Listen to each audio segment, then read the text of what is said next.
He should A play a wizard is wizard. never So late or early. He arrives exactly when he intends to be. Mhm. that's why he should play a wizard so that he could at I would least do a love for bit. him to be a wizard. I think he'd be a cool He did wizard. a wizard He in did the play a farewell wizard. game. Hmm. Yeah. And But For a short while. but he in what wasn't game? nearly as late. Was the problem. He also played that wizard in Tyranny of Dragons. I wasn't into any dragons, but I want to see him. Oh Did he? yeah. Really? Oh Yeah. yeah, he was a different wizard. He was Mordenkainen. Yeah. Oh. No, it wasn't Mordenkainen. Yeah, I can't remember his name. It He was the was old fucker. Elminster? Elminster. Elminster. That's it. yeah. Okay. Before we get on to, hey, what's your favorite wizard? Okay, let's do this. Welcome back, everybody. You made it! You made it to Mount Olympus. Can you believe it? Despite dying kings and demigods had to retreat from the underworld and getting married and whatever other bullshit, you managed to check everything off of the quest list and you can get back to the main quest. It's great. But nonetheless, there was yet another side quest. On the journey there, you came upon a frozen island and disembarked to see sights and possibly gain glories, who's to say. And when you got there, you met Boreas, god of the north winds, who was a bit of a temperamental fellow. And he told you that you may visit the oracle of the four winds within the island if you could face the trials of the winds of magic in the caverns below. And so you did. Some of you caught fire. Some of you produced grease on the ground. The grease caught fire. Some of you got confused. It was crazy, but you made it through. And you got to ask the oracle each one question. Each of you received a prophecy, which I hope you will have and keep as they may become relevant sooner rather than later. And maybe learn some potentially important information. But we will leave it at that for now. Mostly because I don't remember the prophecies. Anyway, you guys told me. What was that? Oh. I said I remember one you told me. Crap. Yeah. Yeah. I'll Dolion- post it in Messenger. I had him. What you wrote down last week, I copied and saved in my notes. Nice. Yeah, feel free to post out the prophecies or not. The only people who would be aware of them are the people who were there to have received them prophecies. You then made your way to Mount Olympus after camping up the mountain, having a little trek up the mountain. You guys got back up there. You met with Hermes, who has, as usual, a little wry grin upon his face, excited about something to come. About why you've been summoned, perhaps, but he's been a little tight-lipped about it. Hestia helped you find your way to rest. Oh man, what's your character's name? Throm and Romulus, there it is, found their ways to go speak with Ares to reconnect with the god of war, who was surprised to see them. Romulus spent some time speaking with his father. Throm is on his way to go see his father, Apollo. Meanwhile, Dolion and Candybus had thanks and praise to give to Aphrodite, and after being judged by the Graces, they were able to speak to Aphrodite, who was pleased and surprised to see all of you here, and was just delighted. Was just so delighted, and and said, "Water under the bridge to Dolion. Let's go forward anew." I was happy to see Candybus again. And then proceeded off to go do whatever it is the God of Love gets up to. And that's where we are today. Tomorrow, early morning, you've been invited by Hephaestus to an unknown something. A little surprise, if you will. And that's where we'll pick up today. So if anybody has anything they want to do, any reunions they wish to have, there is a short time before the sun goes down. There'll be plenty of time tomorrow as well. But I wanted to give you guys the opportunity. So, But we're to meet with Hephaestus. Do you say before the sun comes up? yeah, before the sun comes up in the very early morning. Yeah. Before the chariot of Helios begins its trek across the sky. Okay, well, why don't I start with Thrasius and Vasaliki? You guys have settled in to the bathhouse. What is it you two, is there anything that you two would like to do, or are you guys just gonna go to bed and you're excited about Christmas tomorrow, surprise from the gods? Woohoo. I'll check in and pay respects to Athena. Okay, you're gonna head over to Moa? Yeah, check in and say, hey girl, how you doing? Oh yeah. You make your way Sup? up to the second tier of Mount Olympus to check in with your Maza. Oh, Maza. Mummy, Oh. no. It has been so long since I've seen you, Mama. She was with Ares, right? She was, yeah, she was. Okay, yeah, you got a point.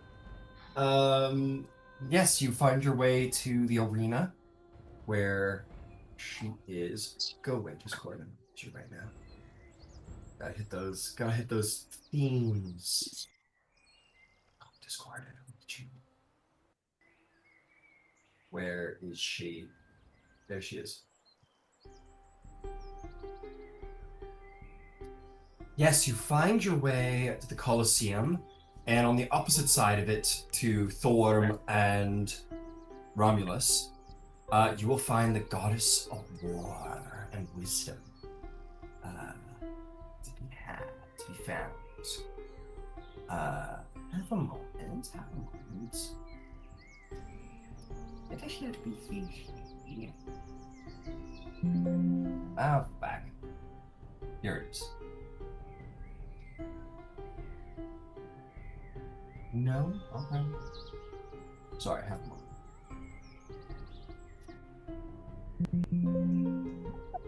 It's okay, a cat flying up throws you off your game. Yeah, I guess so. Yeah, she's right there. What are you talking about?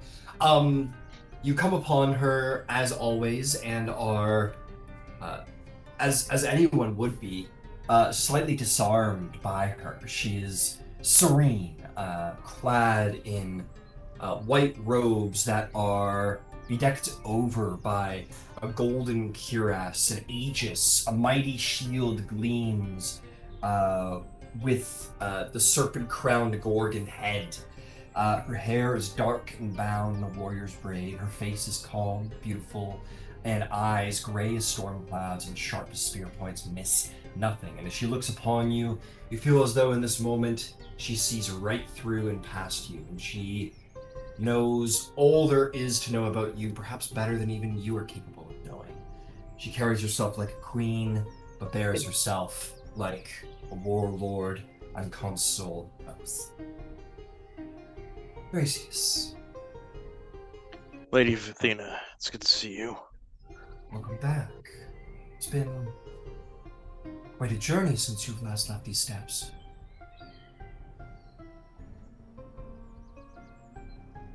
Ah, it's good. It feels like it's good to be back. Are the games entertaining you? I don't come for entertainment necessarily, but yes, there are some warriors worth their weights, I suppose. I'm more interested to see how they approach rather than the actual execution. It's interesting to see plans coming together. Well, but feels like it's. Do you have any? You know why I'm here? Of course I know why you're here. But you're going to have to find out for yourself.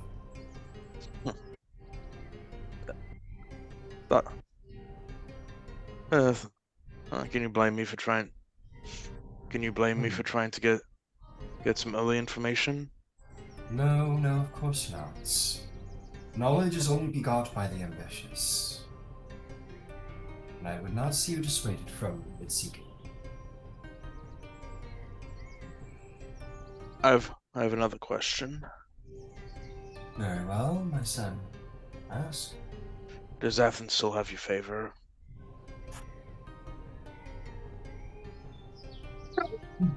Gesundheit. Salud. Thank you. Because, of course, Athens still has my favor. I cannot provide wisdom to those who do not seek it, to those who do not value it. Those who are ignorant cannot receive knowledge. And so, in the slaying of their king, and in their unjust attacking upon themselves, I had no wish to indulge them further. But you and yours have seemingly redeemed them, and it is my hope that Theseus will do the same. I'm interested to see how he means to lead his people. It will certainly be more unique than how most kings lead their cities. How do most kings lead their cities then? As a king, Theseus, though of course is and should be king, has a unique proposition. He means to make himself... what's the word? Less important, I suppose we will start with. He wants to create a way that the people have more say in their own fates, that they don't have to rely on a king who might be tyrannical. Democracy, I believe he is planning to call it. I have my skepticisms as to if it will work or not, but it will be an interesting experiment. On the bright side, it's a good way.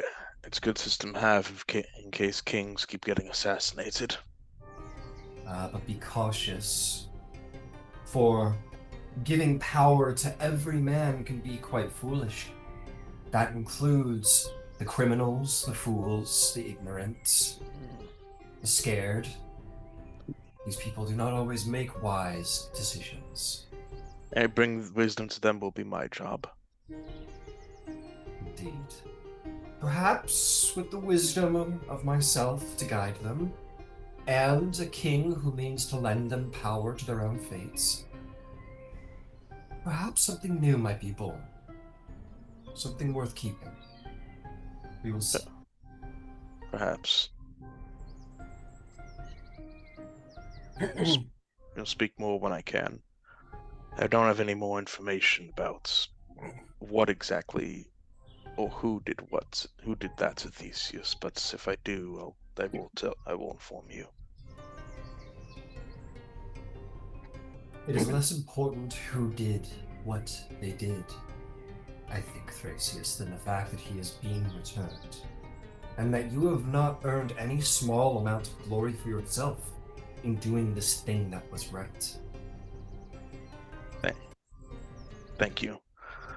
As much glory as welcome as the glory may be, I should also, speaking of which, I should also give my thanks to Aphrodite for her aid in charming the beast Cerberus. If you must. It feels like but I chose to come to you first. As one should. Find wisdom before you submit to the passions of love. But love is the death of wisdom. It may still have its place. Indeed. All things have their place on this land. And in this world. Enjoy the rest of your games, mother. I shall. And Thrasius, you need not be so stiff around. You act as though I'm going to strike you down at any moment. You should know I have great pride in you. There is one last thing I should say. Considering what I've just said, that sounds ominous, a proceeding. Right, I remember the fact that I gave up the memory of my birth mother in order to get into, to help us gain power to get into, gain power for the underworld. I gave that to Garon, right? I'm gonna say you remember giving something up. Okay. As for what you gave up, by knowing the nature, by knowing what you give up, it kind of defies the whole point of what you did. So Okay. you're aware you surrendered something, just don't know what it is. Okay. Thank you. In that case, never mind. I will head on off. Very well. Mm. Athena will return to her games. She's not cold to them, but she watches them as like a judge or a strategist may watch a chessboard rather than someone who's out for blood and entertainment. Seeing if there's some worthy soul out there worth her guidance. Excellent. Vasaliki, is there anything you would like to do before bedtime? Yeah, there's like 4 things I want to do. I don't know I which don't know if one. we're gonna. You I can know. there's time tomorrow, but this is just like you got here. Yeah, you got to the resort late. Yeah, it's all good. So I think I'll have to go check in with my daddy because if you don't show respect to the king showing up, I think that's a little, I don't know, disrespectful. So I'll go say hi to Zeus Gotta first. gotta go say hi to your daddy. Yeah. Forgive me, daddy, for I've been a bad girl. Wow. It's forgive me, father, for I have sinned. Hi, Dad. All right, you're like, I'm gonna go see my dad, and you go head off. You make your way all the way to the tippy top of the mountain, and even for an Amazon such as yourself, it's a long ass trek to get all the way to the very top. It's also very cold. The weather, the temperature, the height, the atmosphere, the thinness of the air, it's all a little difficult to bear as a mortal. And such is the power of the God of Gods and the King of Kings. Something difficult to bear, something difficult to live upon. But you persevere, make it to the top as you always have. You will see the many advisors of Zeus, and head past them. Bia, Kratos, Zealous, and Nike all pay you respect, and you make your way on.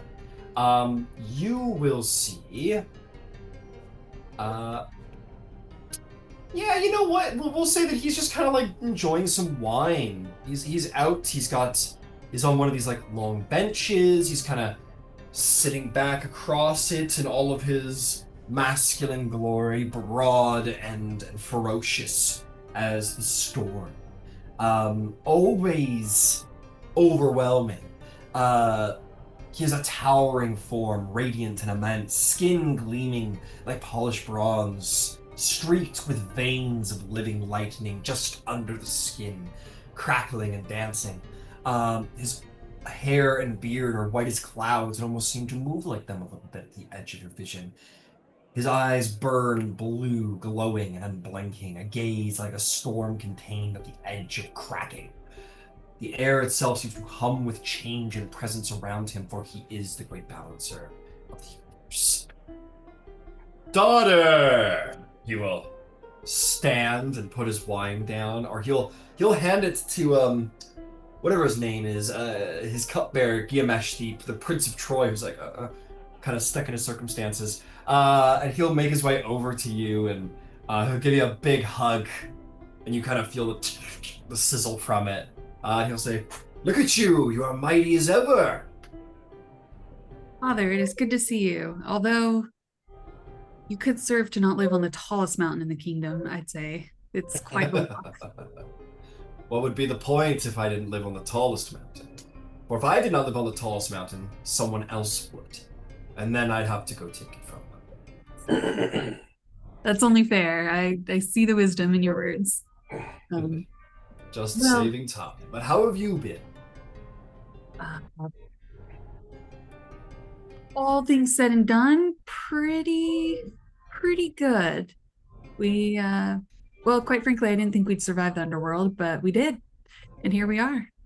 Yes, my daughter. You must tell me the story of your venture into the underworld. What madness? What legends? It is exactly as I hoped when I brought about the ancient heroes that such things would come to pass.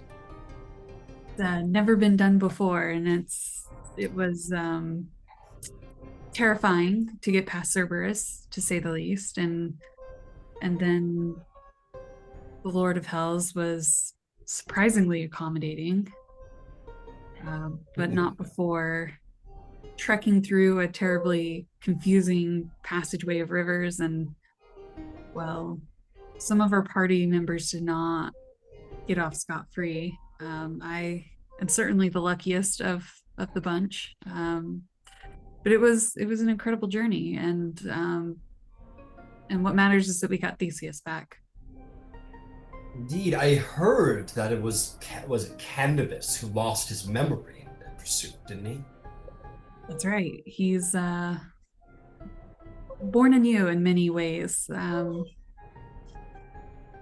Yes, it's like mourning a friend, but discovering a new one.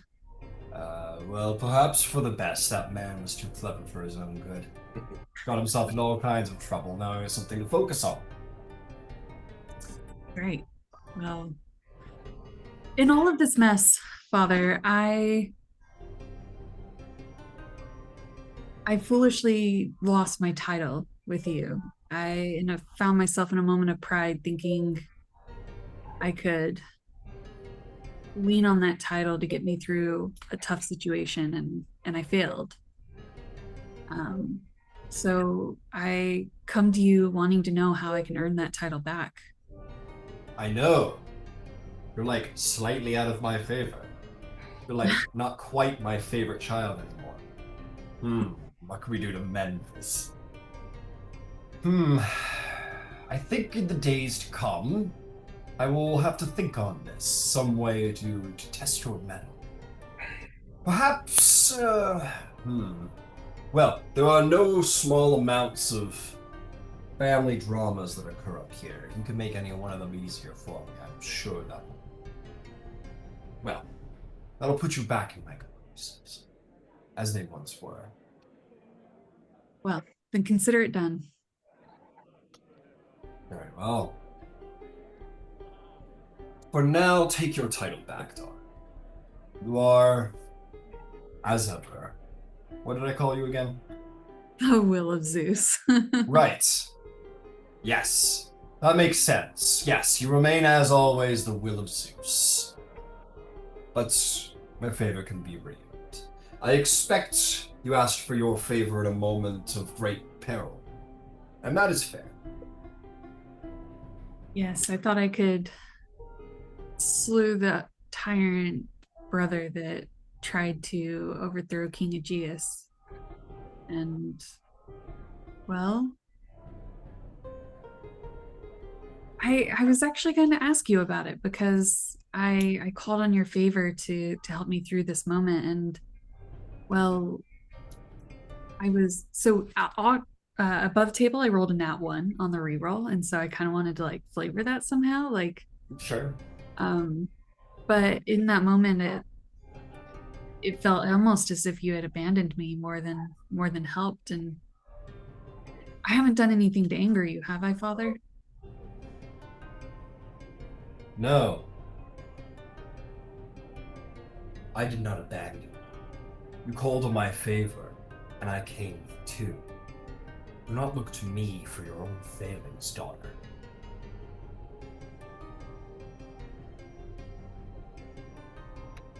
Perhaps it was the will of the fates that he was not meant to die. Perhaps it was the will of the fates that he was meant to wander still and cause someone else dissatisfaction or death. He still has a part to play, perhaps, and the fates saw to it. Well, admittedly, I didn't think of that. I was only concerned for my own glory and your own. As you should be. Think not of it. All that matters is striving for your own greatness. If the fates see fit to change things, then will change. There's nothing you can do about it, so there's no use concerning yourself. what if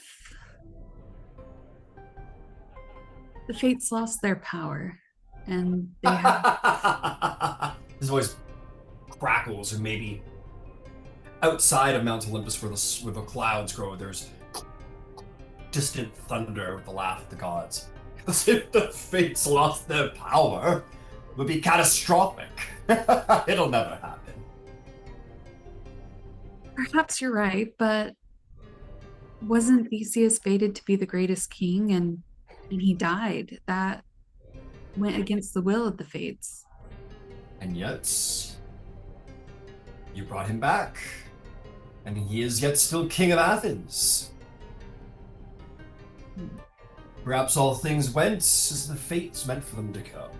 He was meant to die, so that you were meant to retrieve him, so that you were meant to have your glory and greatness, and he remains ever still king, and Athens will become what it was always meant to be. A beacon of, well, only Theseus can decide what it will become. And all of you, I hear you've been made counselors. A wise decision on his part. Well,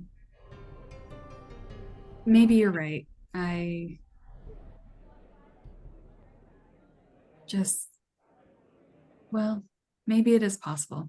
That's all. Fear not. I have spoken at length with Athena about what has happened. I have ensured that she shall keep a closer eye on those most destined for greatness. She always has had a soft point for the greatest of heroes, and so too shall she lend her patronage on them. So, she hopefully will be protected from any other poisonings. What a cowardly way to go, poison. Not in Theseus' regard, but by the killer. Poison is a woman's weapon.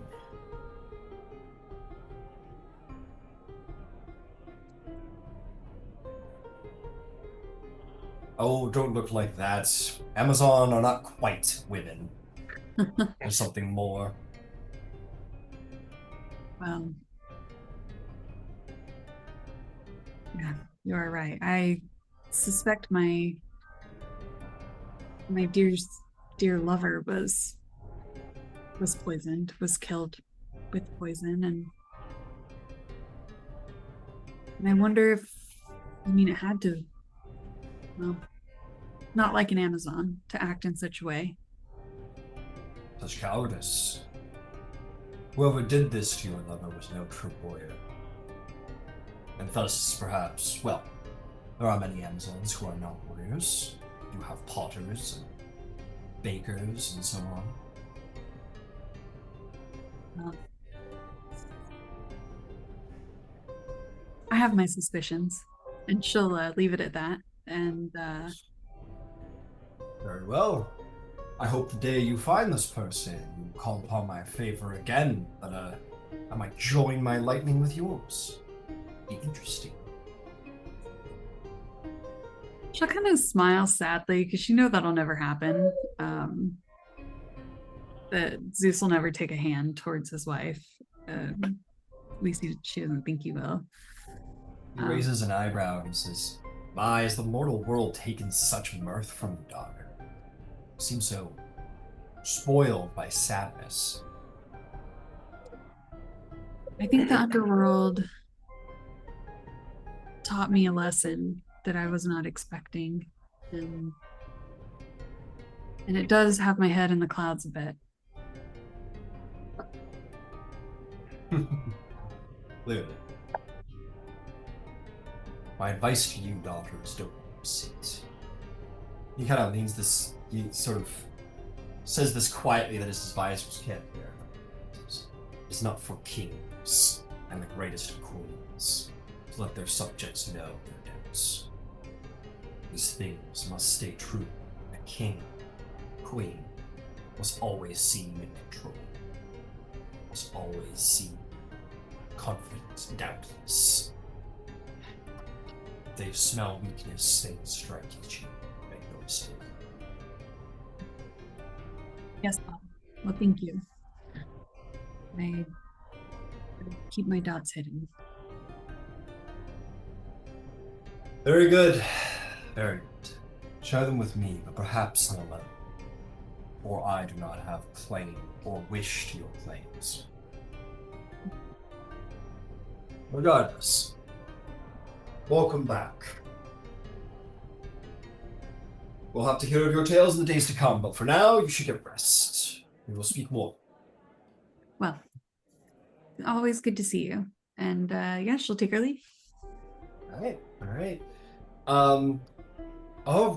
And last but not least, before we hit the sack, Thorm, you wanted to see Apollo, did you not? Yes. Then let's go see Apollo. I like Apollo. Super underrated god. Yeah. He's a nasty mug when you learn about him. Oh yeah. Yes. He's a mean motherfucker when you get on his bad side, that's for damn sure. We've seen some of his handiwork. Up close and personal. Oh, nice. Yeah. So many dead kids. Just like so many dead children. Yeah. Yeah. It was like a sibling bonding thing, okay? I feel that, but yeah, something happened. Oh, for sure. All right, Thorm. You find your way back to the halls of your father. Let's put him where he would most be in his element, so to speak.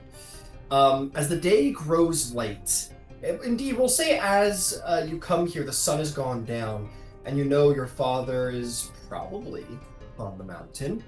And indeed, you walk into his vaults, his repository of knowledge. This is not like Aphrodite's libraries. This is a place of music and story and prophecy. Indeed, he is a god of knowledge, but he's a god of music. And in the way that a bard carries his tales, so too does his vaults. All across are scrolls, tablets, books telling of the greatest tales, musical instruments scattered here and there, and at the center of it all, gleaming like the sun itself, is radiant Apollo, the god of music, light, archery, and so many, many things. He stands bathed in sunlight that never fades, his golden hair loose upon his shoulders, and each strand seeming to catch the dawn itself, if it were here. His skin glows as if kissed by the sun, and his eyes are twin pools of molten gold, warm but consuming. A lyre rests slung at his back, the strings strumming slowly as if the wind itself seems to pluck them at his will, and the air is reverent, and every moment is grace incarnate. His smile is enough to stir the heart or break it in the same breath, though there is a cold violence behind his eyes. He's still the god of plague, and he's still the god of archery, and he has killed many times. Thor, you enter into this place of music and light, even here at night, and Apollo looks to you, and he smiles. My son, I thought you were dead. I was surprised to see you when you stepped off of the boats all those days ago. Well, praise be Apollo, my father of the sun. That held me for a moment, but I'm here to see what had become of me. I can see that. I see the plague that sticks to your skin. It's not one of my making. You left the underworld perhaps not on good terms with its master, my uncle.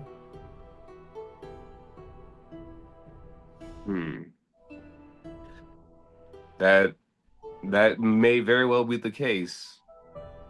So I do have a question. It pertains to Hecate. What do you need of the witch goddess? What concern is she of you and I? I have heard prophecies of keys and roads and paths that I must travel, and someone has given me a way to escape the underworld. I must further investigate this phenomenon, why I am back, and why I only hear conquest.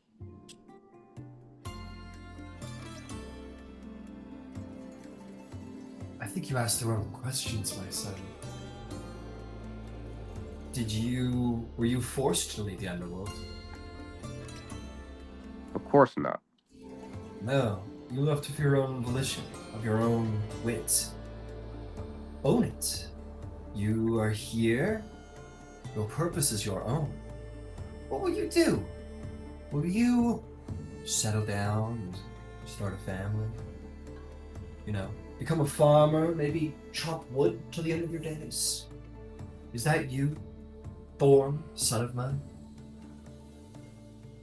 Father, I will expand your territory to the far reaches, as far as the eye can see. And if I must be the plague that will be forward or come forward, then I shall. Good. But I would ask you, I would ask none of you to become some plague lord. I did not choose you for your wrath at first. I chose you because I saw there was light. I do rather like this new side to you, though, this conquest side. So I bid you, those you conquer, bring them music, bring them light and prophecy. Bring them the things worth fighting for. Bring them the lights. I shall. Oh, good. Oh no, I was going to say, I shall grant all delights, all pleasures, safety in these temples of yours. But for those who dare challenge the authority of you, they will receive no mercy. My, you sound rather like Ares these days. It has helped. Oh, go ahead. Does you seem to have lost your... Looks at you over. Your spark. Your lights, your song. You seem bent upon war to me. Am I wrong? I do not seek war. I seek to unify under one rule. Why? How boring. One rule? Just one king to rule them all? Who'd write that story? I do not wish to simply rule them and dominate without them being free, but safety can be assured if measures are taken.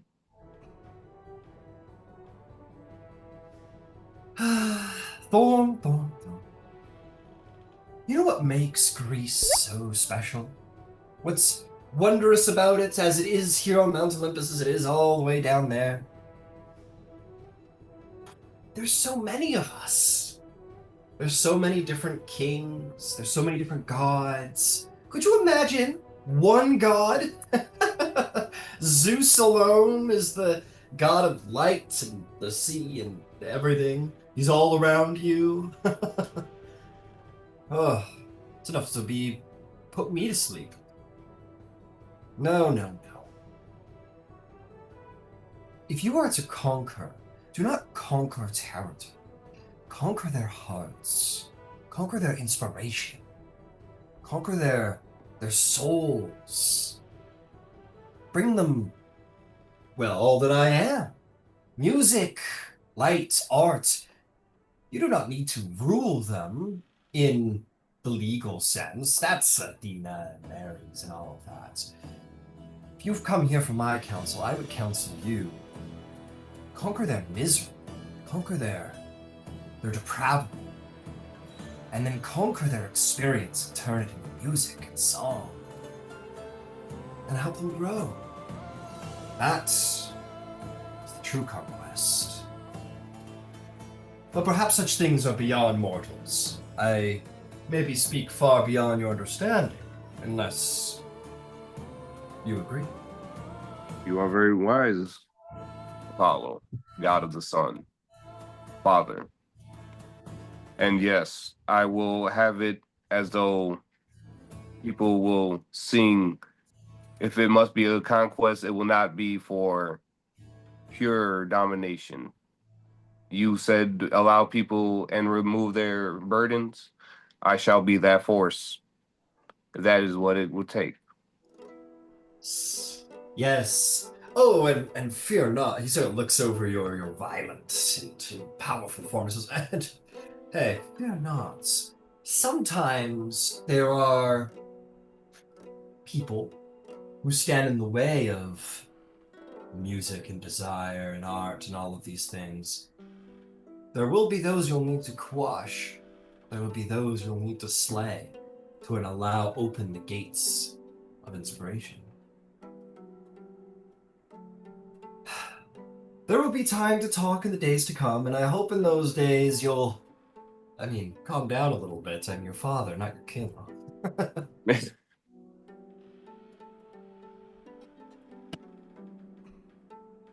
Very Well. well.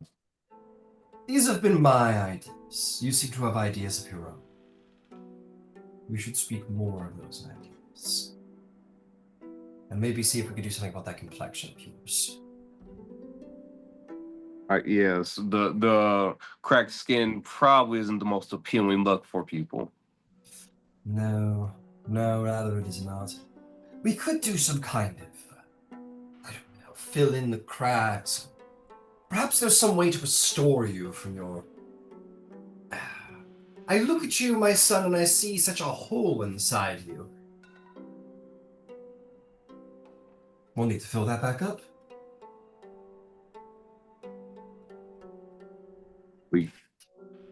Very well. I'm not sure what will fill it or how it must be done.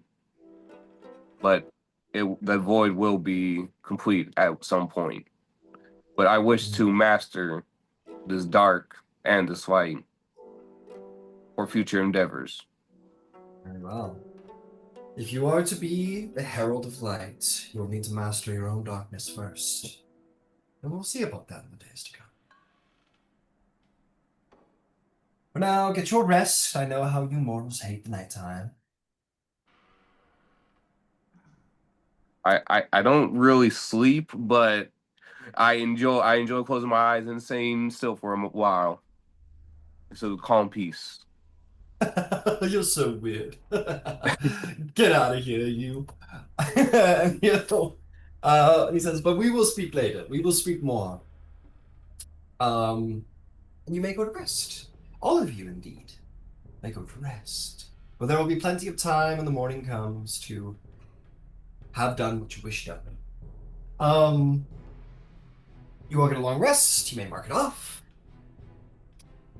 And what will rouse each of you will be a knock on the door. I'm gonna play my favorite, one of my favorite tracks over here, because it's kind of like, well, what are we up to? Oh, I guess that was the wrong board. Whatever. Tap tap tap tap tap tap tap tap tap on the doors, and it's got to be pretty jarring when you like wake up half groggy, half asleep, hair not brushed and whatever, and like, oh, like Hermes is there. Like one of the great gods of Olympus is like standing at your door, and you're like, oh god, hi buddy. Yeah, he just goes around to each of you and says, it's time, get your shit together. Get your whole shit figured out. Yeah. Okay, be waiting for you. I'm gonna go knock on everyone else's door. He knocks on all of your doors. You can all quickly get your shit together and get ready to go. At the door, Hestia says, I know you're all out to do something. I made all of you a little breakfast. I got you. She gives each of you like a little breakfast sandwich. Just here you go. And Hermes is like, yes, come on. Hephaestus is waiting. And he will take you, start wandering across Mount Olympus. He's very quickly starts taking these like clearly like comedically like long, slow strides. He's like, how do you stand walking this slow? Do you walk everywhere? Not if we're on a boat. Yes. Boats are even slower. And yet quicker than walking. Dolion, how do you stand it? My son. My Well, poor, I'm poor only boy. slightly faster than they, but still not as fast as you. If, you had a spare pair of winged sandals, I'd be pleased to take them from you. I should strike you down for that. Oh my goodness, you are. Oh, you are my son. You are my son. Did I conceive you or did I give you some of my blood? I forget. Conceived. Yes. Oh, perfect. Of course I did. That's so me. Anyway, let's go. And he will, yeah, make a tip. Oh, I know we already talked about it, but congratulations again. You bagged it. You bagged it. Attaboy. If you could check in on her every once in a while, I'd appreciate it. She'd love to meet you. You don't want me checking in on your wife too often, my son. As fetching as you are, she's quite devoted. We're quite devoted to each other. I know, that's the problem. She's very devoted woman. Alright, anyway, sorry, this is getting weird for the rest of you, I think. And going as we're here now. And you guys are going to find as you are walking with Hermes, who's kind of jumping around like a little boy excited for Christmas. It's like he's in on it and he can't tell you or whatever. And you find Inside check. about what? Like, does it any hints at all about what it might be? We're about to find out. How would you find out through his body language? No, you're right. You Never see by mind. the way he jumps that this is about money. Like, You're right. Never how mind. do you- Yeah, okay. No, he just looks like the cat wait the canary. Like he's fully in on whatever's going on, and he has a mischievous look in his eye, but that's nothing new.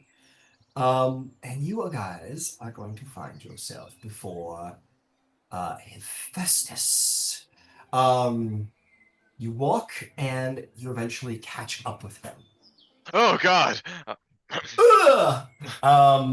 Mighty, broad, truly the son of the god Zeus, pure in blood. He has not so much beauty as the other gods. He is balding a little bit in places. His beard is a little bit patchy from perhaps singes or burns he may have taken in the forge, if a god can be singed or burned by flame. Perhaps it is merely a part of his aesthetic. His beard and his hair are unkempt and ginger red like fire in and of itself. Indeed, around the edges, you can almost see embers, like where the beard may have caught fire, maybe still has caught fire in small places. He wears a charcoal black blacksmith's apron. He has only but a single tool upon him, a large and mighty hammer, a hammer of the forge that is beyond any hammer or tool of craft that a mortal could utilize or conceive. Though it looks rather plain on the surface, it is seemingly engraved in flame, sigils of power. He is lopsided. One of his legs is too small and has a strange contraption where below the knee there should be a leg. This god, this broken god, is all the still mighty, for he spends his days crafting works only meant for the gods. And you will notice that when you approach, he is not alone, for it seems most of the male gods are there as well. You will be able to account, seemingly waiting in similar excitement. Apollo, who greets you well. Throm, my son, it's good to see you. I must be getting to work soon. I hope all this gets figured out soon. Dionysus, the god of madness and wine, purple-stained lips, grapes and vines in his hair, his eyes telling of a madness, but a method behind that madness. Seemingly a little too calm and a little bit too here to keep make you comfortable. Obviously, Hermes is here. You see Poseidon and all of his dark wrathfulness is present, and Zeus himself also remains. Hephaestus goes, "Good, you're all here. I bow I have before them. something." Sorry, I kneel before them. kneel before them. Hephaestus goes, "Good, everyone's here." He will look at you, Vasaliki, and then back to Zeus and say, "Father, this entertainment I have prepared for all of you might not be for the modesty of a woman. Would you wish for it?" And he says, "Never mind, Hephaestus. She was Amazon. She is not so delicate as the women of other places of Greece." He gives you like a little wink, Vasiliki. Says, very well, very well. He looks around at the crowd now assembled, and you almost detect the hint of nervousness. He's not a public speaker. His eyes do land on you, Candybus, and you do see like a bit of a crooked smile lands across his face just for a half second as he eyes you, and then his confidence seems to return to him. He says, "My brothers, uncles, father, others, I will not waste any time with words. It's never been my way. I have something to show you, something that I have crafted, something I have made possible, all at once. Come, you will see." And he will walk up to the gates of his wife's home, and he will push open the door and invite you all inside. You all wander in, and so you begin to hear the, what is that? And you hear, from the gods starting to pick up. You're like, what the hell is it? And you kind of make your way through the titan forms of these gods, 12 feet tall, to the front, in which you are going to see the bed of Aphrodite seems to be occupied. There is a canopy of almost invisible gold that drapes down and encircles together in a compromising position. Aphrodite and Ares, caught in the act in a moment of lust. I immediately avert my eyes. I don't. You avert your eyes. You don't. The gods just start laughing uproar. They're like, all the gods just start laughing wildly. Hermes says, "I envy him his position." And then they all and just uproarious laughter begins. Hephaestus looks very pleased with himself. Aphrodite's weeping. Ares is like, looks like he's like a fucking caged animal in there, but their legs and their limbs are wrapped together. Both of them are nude. There's no denying what is going on here. They have been sleeping with one another and have been caught seemingly by Hephaestus will say, "I constructed a net of pure gold and bronze, almost invisible to the eye until its victims find themselves wrapped up in its web. And so I have caught my wife sleeping with my dear brother."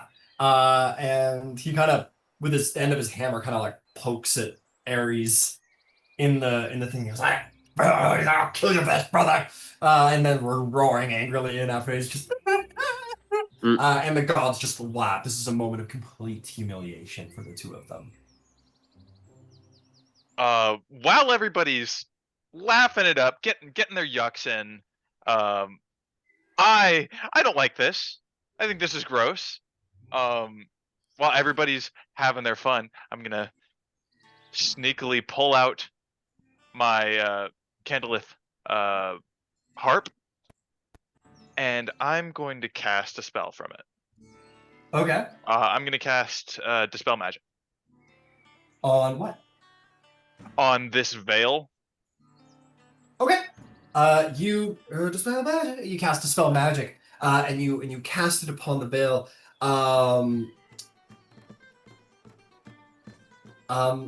Nothing happens. This is no spell that binds them. This is no magic that binds them, but for the craft of a god that binds them, it seems. And they remain captured ever still as you desperately try to free them. And nobody seems to mind you doing this. And in fact, you trying to like play this song and maybe desperately free almost like adds to the laughter. It goes, and some of the attention and laughter kind of points to Candybus. Hephaestus laughs at you, Candybus, sort of almost like holding his belly, seeming to very much enjoy getting one over on you, considering your past rivalries. I think I'm going to ask Hephaestus why was it important for us to be here for this? You asked us to be here specifically. He says, well, I wanted you to witness this humiliation. I wanted everyone to know what my brother and my beloved wife have been up to.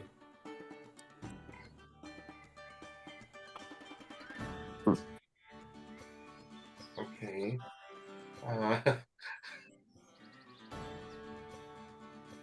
The laughter continues uproariously. He says that through laughter.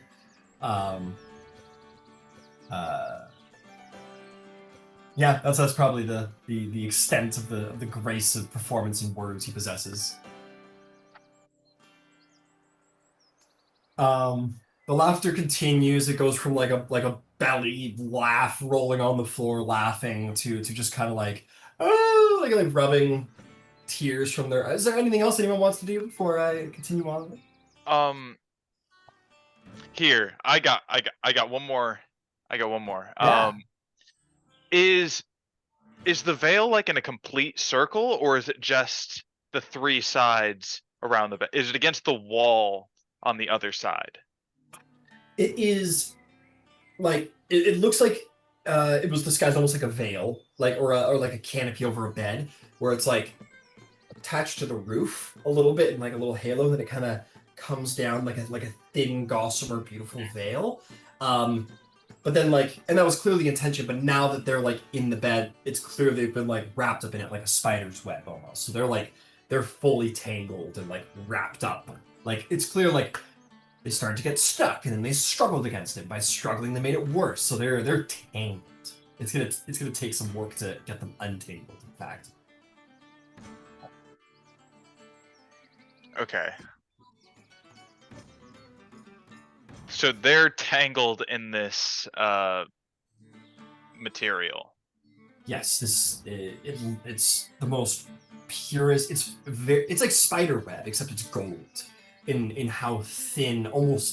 It's almost impossible to see, if not the flicker of the light, and then the layers of it over top of Aphrodite and Ares kind of begins to reveal its shape.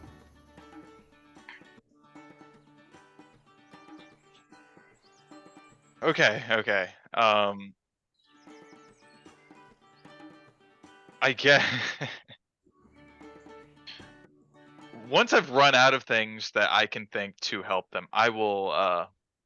I'll cast a silent image of a dark cloud within the veil to obscure them. All right. You hear some of the gods. They're like, oh, very well. And they're like, oh, and then they kind of like jeer at you, Candybus, some of the gods, as you're like obscuring it, and it says, "Well, I won't." Hermes like, "Well, I won't forget this memory, regardless." And then they still sort of laugh about and whatever. So yeah, we'll say you've got the like the censored clouds over there. Absolutely. Hephaestus will say, "Well, I think it goes without saying, my brother, that I am demanding you compensate me for this betrayal. That something be done to make up for this, as is my right, my husband to my wife." And Zeus says, "It's true. It is the way of things, Ares. You're going to have to figure out how to make this up to your brother once you can find your way out of that mess." And everyone kind of continues to laugh at Zeus's words. It will be of note. There is one god who maybe laughed at first, but has grown quite dark and is the only one who isn't laughing and hasn't been maybe like laughed for the first 10 seconds and then kind of realized it wasn't funny. It is Poseidon, who alone sort of stands at the back stormily, like not really appreciating the display. He sees you desperately like trying to do something to protect your mother, Candybus, and he kind of sees you, and something passes between you, and you expect that it is like, I mean, you say, "Are you my dad?" But no. No. Almost like he's got, like, sure, he's about, you'll see. But something, it's appreciation that passes between the two of you. You saved his son's life. He will say now, with words that brim with fury as always. He says, "You laugh." And the gods kind of continue to laugh, and he says, "You laugh!" And they kind of turn their attention, still half in their laughing trance. Poseidon with the trident in hand will make his way forward. And he'll say, "You laugh, as though this is some strange corruption of nature. As though desire is a crime newly discovered by the Olympians. As though any one of you," sort of pointing his trident at the gathered gods, "as though any one of you stands apart from it." He looks to Zeus. "Tell me, brother," approaches him and like pokes him hard in the chest and says, "Shall we weigh your faithfulness against theirs? Or yours?" As he looks over to Hermes. "How many beds have you crossed for sport alone, my nephew?"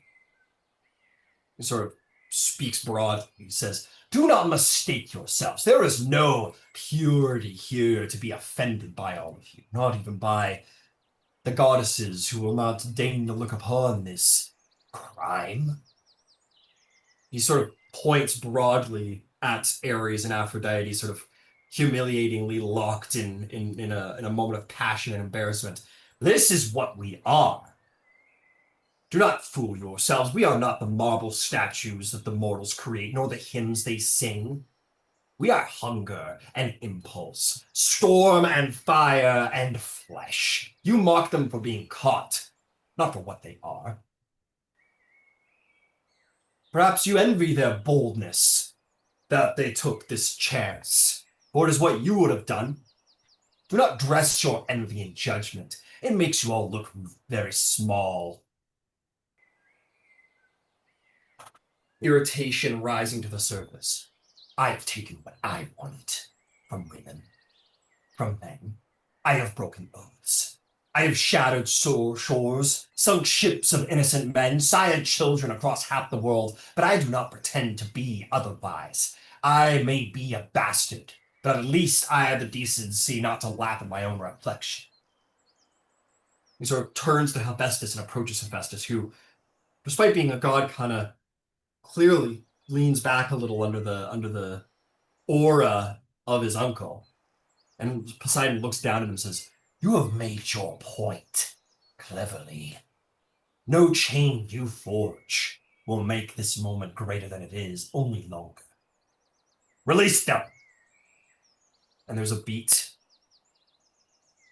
So Hephaestus kind of quietly subdues under his uncle's threat, and moves over and with the hammer kind of like starts like moving it in a way that it's kind of like the finger lock thing where it's like there's a special technique to making it. There's a clear like uh unperceivable technique as he like begins to move it, sort of like weaving it around his arm, and he like releases the two of them, and they get up off the bed kind of cowardly, and he sort of turns back to Poseidon as if to say, "There, you happy?"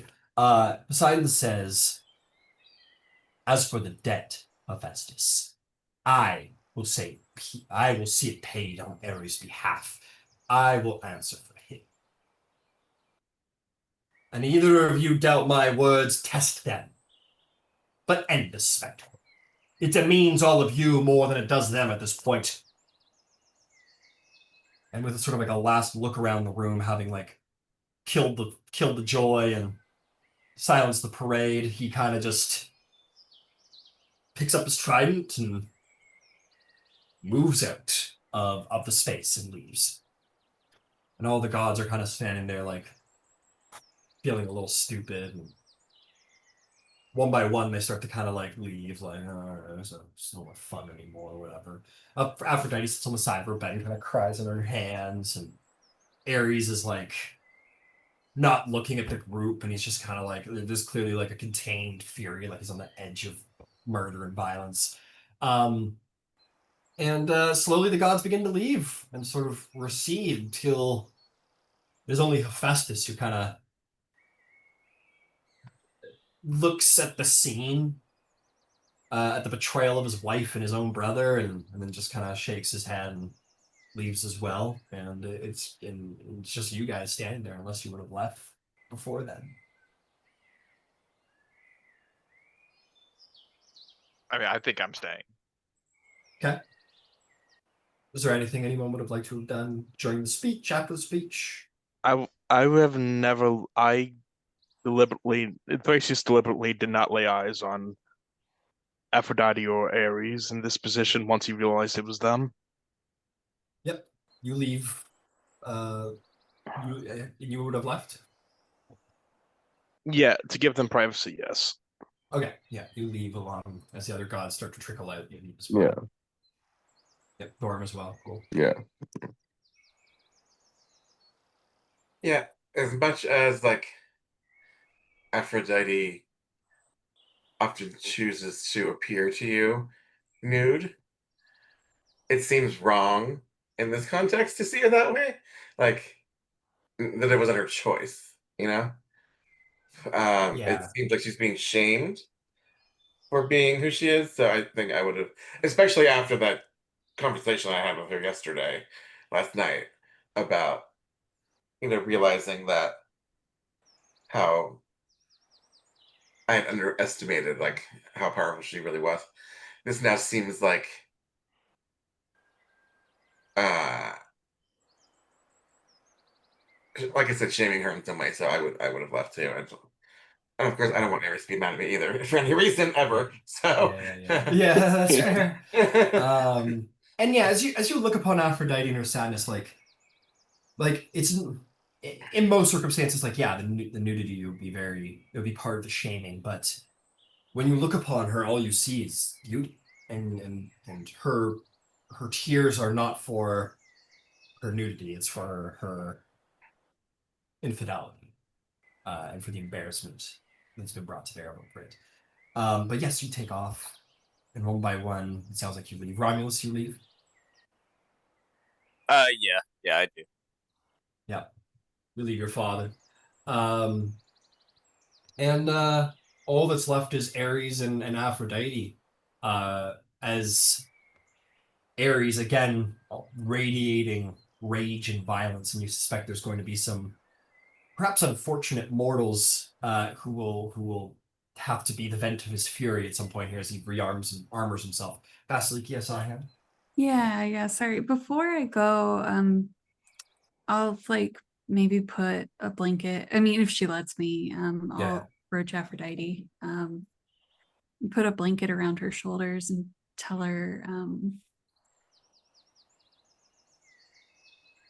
well, what's sorry, I think I have a lot of favor with Aphrodite, so I'll be, yeah. I my heart aches for you being caught in such a predicament. It it is not shameful who you are and the way you carry yourself, and I just want you to know that it will be okay. Um, you and Aries will be okay. And she'll give her hand like a gentle squeeze and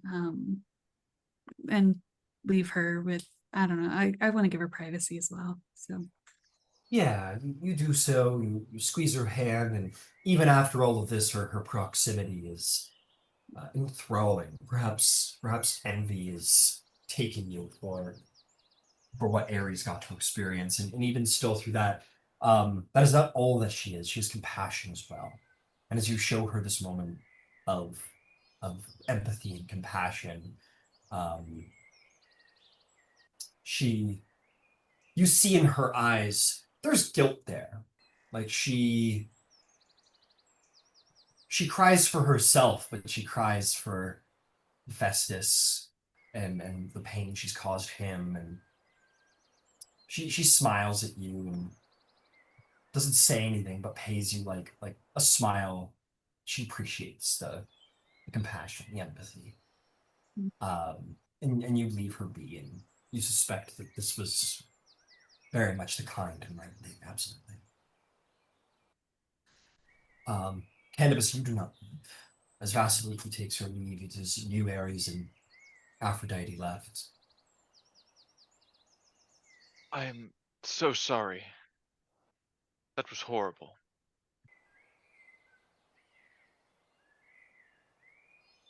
And no, Ares says nothing. He's just like he's like almost like looking into the corner as if to like look upon someone alive would make them not alive. As he continues to rearm himself, and he's clearly like almost like someone who's preparing for battle ferociously. Aphrodite just kind of renews her sobbings, which seems to almost intensify Ares as well. She says, it was I I've been such a fool. I've hurt the people around me, and I No, hurt no, no, no. myself. It's not like that. You didn't pick this.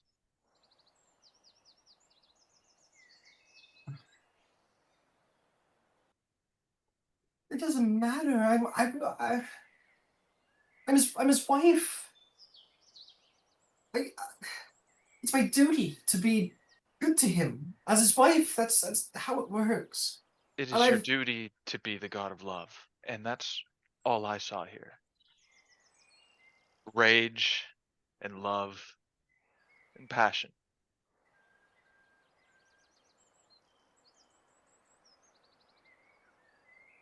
I I saw nothing wrong here, but to make it the spectacle that it was, that was wrong.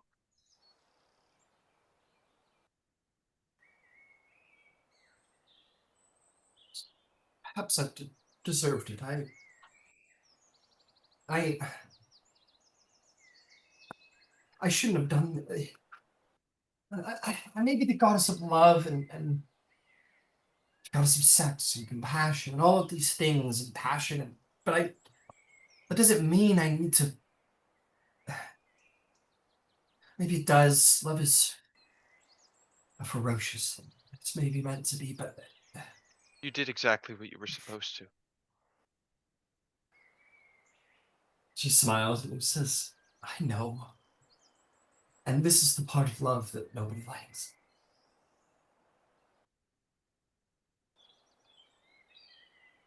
I like it.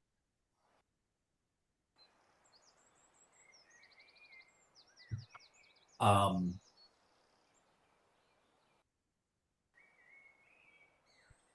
hmm.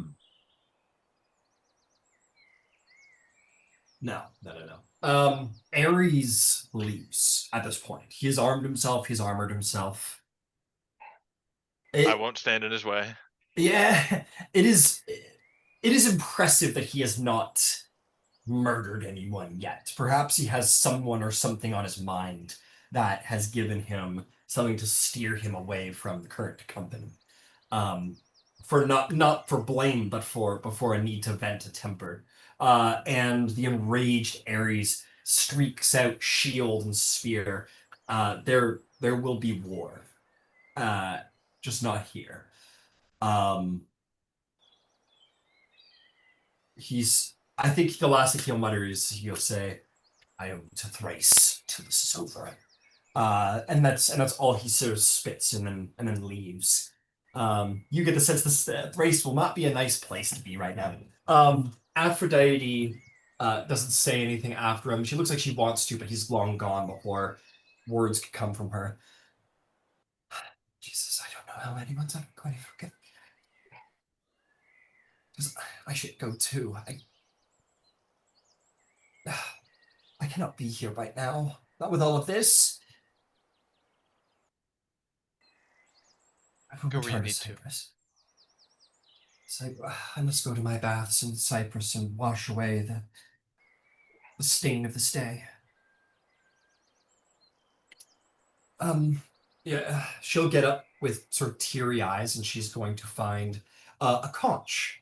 She finds this beautiful seashell conch. And she will hand it to you.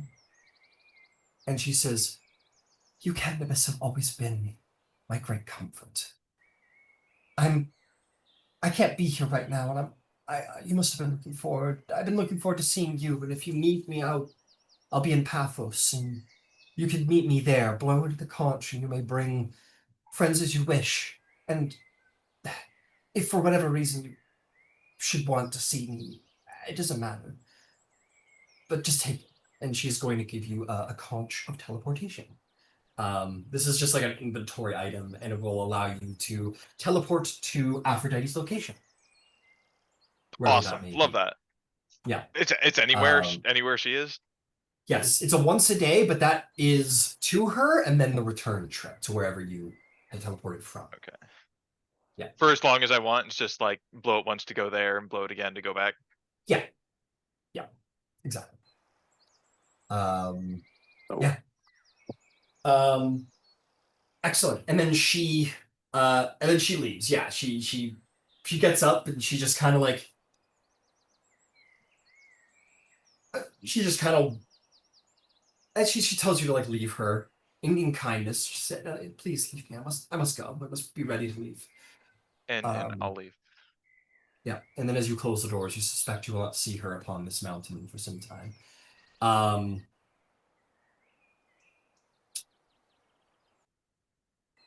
Romulus, where are you after all of this? I think to him, he doesn't want to get too deep in the affairs of his father. But Is that a pun? possibly. But I don't know. I think he feels like if his father wants to talk to him about it, then he'll do it. But I don't think he'll go out of his way to speak about it with his dad. You know, Fair enough. It's like, what would you do if you walk in on your dad, boning some chick, right? Oh, Come on, son. Let's go kill some men. If that's how you cope, Dad, sure. I will say you are at some point after going to be approached, not by him, he's long gone. Right. But you will be approached by a member of his retinue. Let's pick someone you haven't seen before for fun. Oh, you've not seen either. Oh, this will be good. Actually, this is kind of perfect. You are going to be approached by a woman, a goddess. She is black of hair, thick eyeshadow. She has black wings curled across her back, and she wears armor that is it's a dress to be sure, but there are pieces of armor amongst it. And she's dark, and she moves not as shadow, but more like the darkest places of your mind. Pale skin, and she's got a wry look on her face, like she's like the person who can't help but laugh at a funeral out of awkwardness, or smile in a moment of great tension and discord for just because we've all been there where it's something very important and for whatever reason you got the giggles. She has that kind of look to her, and she approaches you. How have we not met, me? I'm Kind of like looks her up Yeah. and down. Yeah, you look her up and down. I do not know, but it would be an honor to finally right that wrong. I'd be the first to say that. I am the goddess Eris, goddess of discord, daughter of Nyx, Oh, you are companion of the trouble. father. You are Yeah. trouble. I am trouble. Is this your doing then? Well, they say that it is the eyes of Helios that see all things that happen under the sun, and, well, perhaps there was a reason he found out. I just can't help it. It's so delicious. But there are other people who are not doing too well. You know how your father rages, and it's really quite a miracle that he is raging not upon this mountain right now. Instead, it is the people of Thrace who suffer. If you wish to go to him and make their suffering more, but for his less, I'm sure he would enjoy the company of his only most favored son. I see. Take this. And she's going to hand you a dagger made of the darkest metal. She says, if you wish to go to his side and make war with your father and vent his rage alongside him, simply pierce the ground. You may go to him and then back when you please. There is no shortage of blood that must be let. Perhaps there's glory in it for you. If not, father-son time.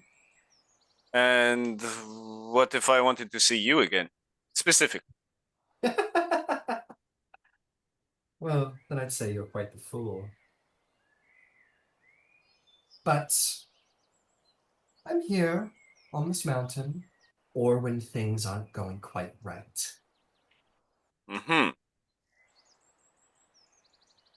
Very well. Well, I look forward to our meeting again. You should not stray too far from Mount Olympus. She'll lean close and whisper in your ear, this was only the appetizer. She leans back and smiles. Ta-ta. Handout is in Roll20. Eris, goddess of discord. Yeah, that looks like the Eris, the goddess of discord. Good, the right one. The one that you know is bad for you, but you just can't. But how do you not? This is going to be character building for sure. That's cool. That's cool. It's cool that she turned her career around and was able to make an app. Look, it happens to all of us. Yeah. This is a canon event. What do they call some kind of event? Yeah, I don't know. I think that sounds about right. Okay. This has to happen, or else the universe falls apart. All my fellow the Dr. face Whovians. Yeah. You know what they say, fixed point in time. Yeah. Fixed point in time. Sock, Grippy socks, grippy box. Damn. All right. Anyway, let's go to a break. That's about half time, if I'm not mistaken. And when we get back, well, as the goddess of Discord said, that was merely the appetizer. We'll be back in about 15 minutes. She's the goddess of goth.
Check.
So hooray!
Oh, just if anyone's there, just how do I connect to the Roll20?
Hey, Ryan.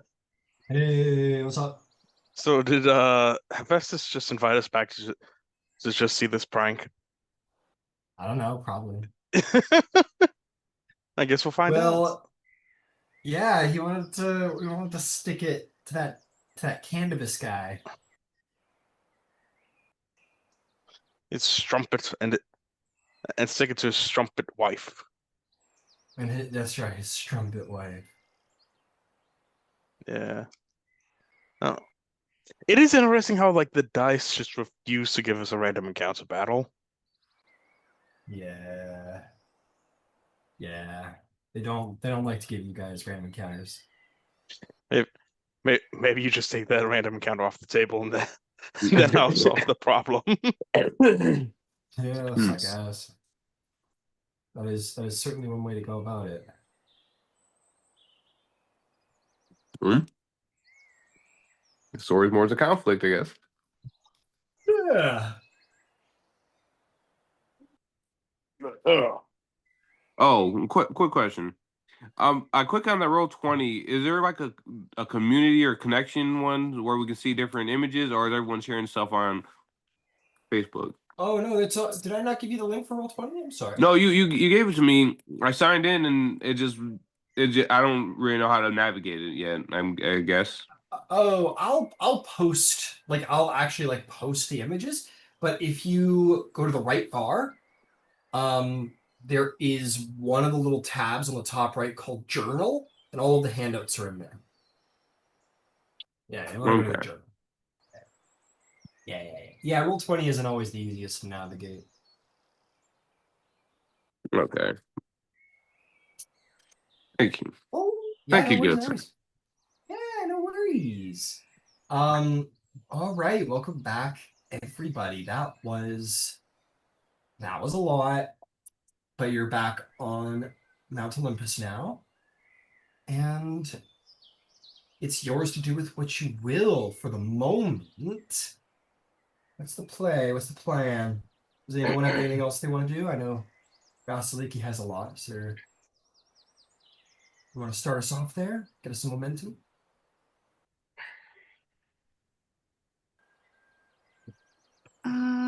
Sorry, I was not ready. Yeah, no worries. If anyone wants to go, it's all good. I would take the matter and I will give everyone some space and take this matter to Athena. Just give her the heads up about what just happened. Sure, you're gonna And head how, over to Athena. yeah, and how her brother is pissed.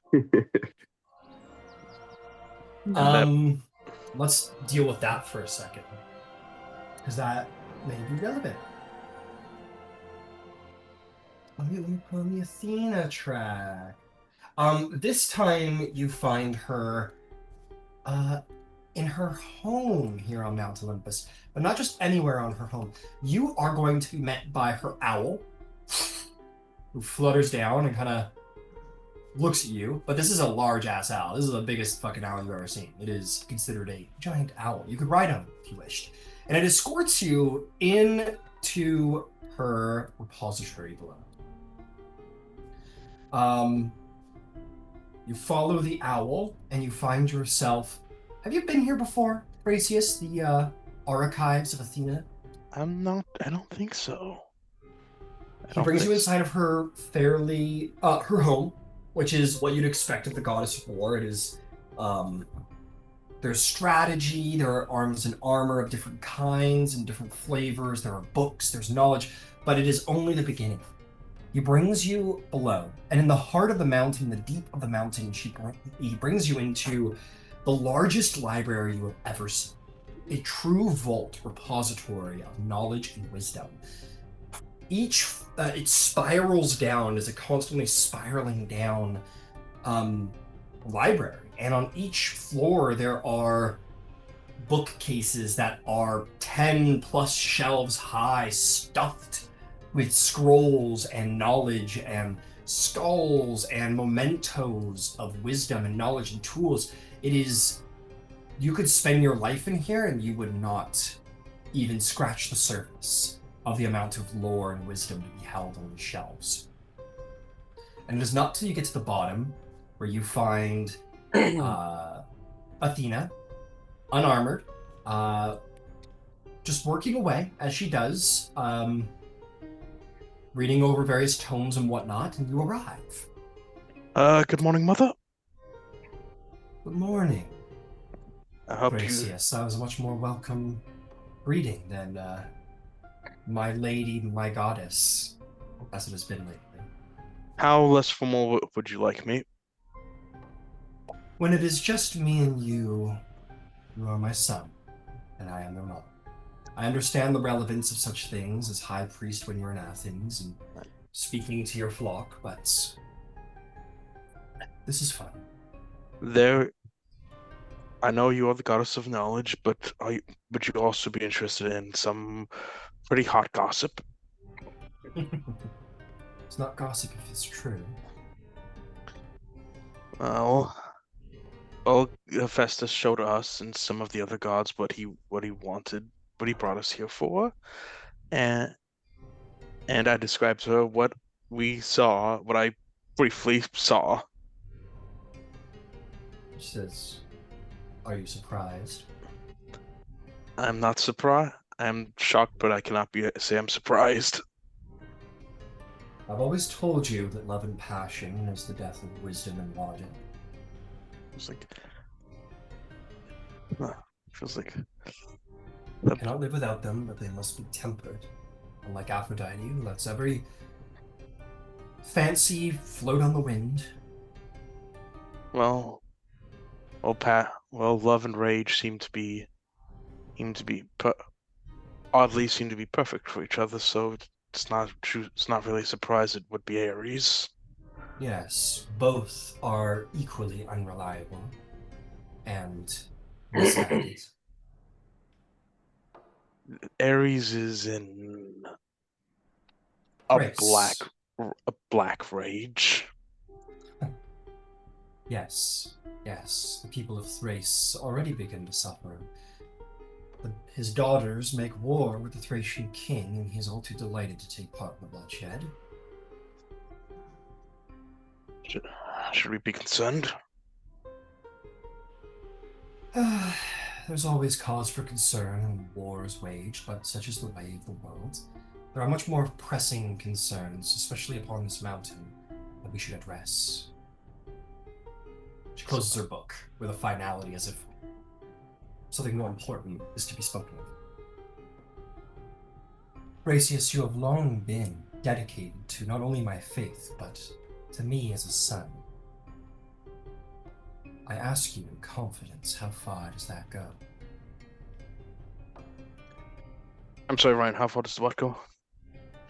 Your faith, your trust in me as your mother. Completely. Completely. Is there something wrong? Nothing is wrong. But things are happening upon this mountain. In the coming day or days, things may unfold that you'll have a difficult time understanding, Thrasius. And though I implore you always to understand, I ask you to trust me. Can you do this? Yes. I want you to make me a persuasion check, but only if indeed you trust her thoroughly and above all others. He takes a moment to think about it and says, yes, but hold on.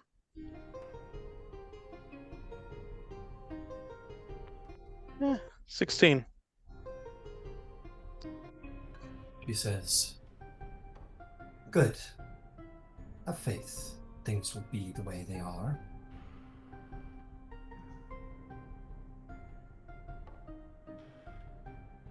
I want to ask you, did you tell her about the whole baitless thing? I'm pretty sure I did. Yeah. She nods and says, in exchange for your faithfulness, I will share with you something that maybe you've only begun to suspect. No one has ever entered into the underworld and made it back alive, quest in hand. For that I congratulate you. But you may be interested to know that no one has ever left the underworld either. Certainly not without the approval of Hades, and certainly not getting past Cerberus. Only one with the will and ability to bend fate could do so. You understand what I am saying? Yes. Then you know that your company is, as it always has been, one of those who can defy fate. Follow your wisdom in the days to come. Follow your knowledge. It's your best judgment.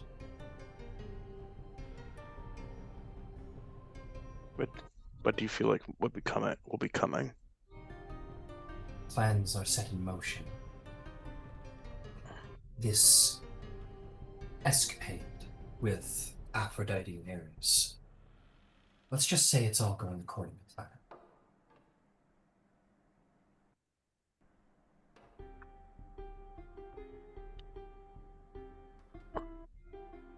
Sometimes an enemy doesn't need to be eliminated on the battlefield.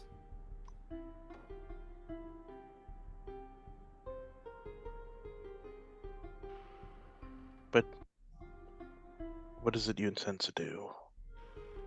You will see. I bid you go now. Be with your allies.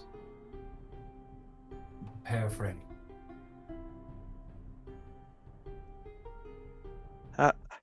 Ryan, can I make an insight check to see like how dangerous is that anything she means? Sure. Go right ahead. 18. She has revealed more to you than she probably would most gods. And when a god says be ready for anything, especially when it has to do with affairs to do with Mount Olympus, something big is about to go down.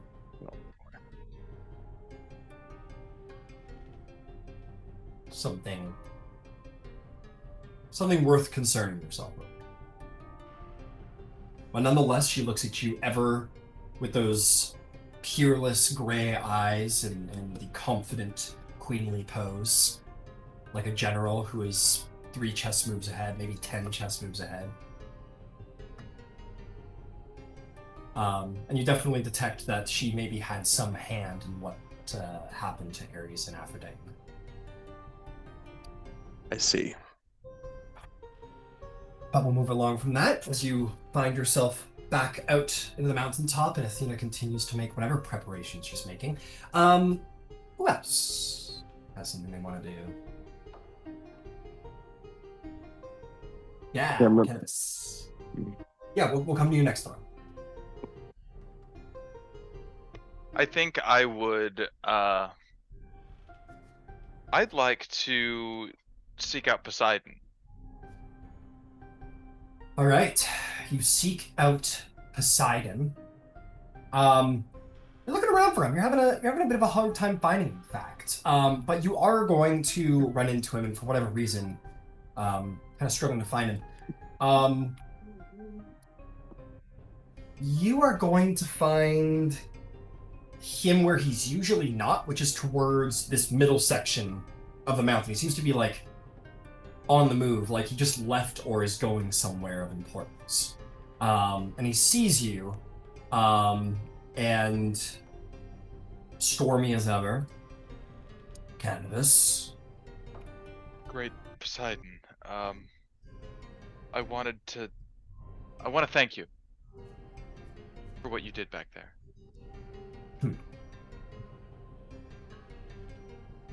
Can't stand anything less than a hypocrite. Be a bastard and a murderer and a glory seeker, but at least be honest about it.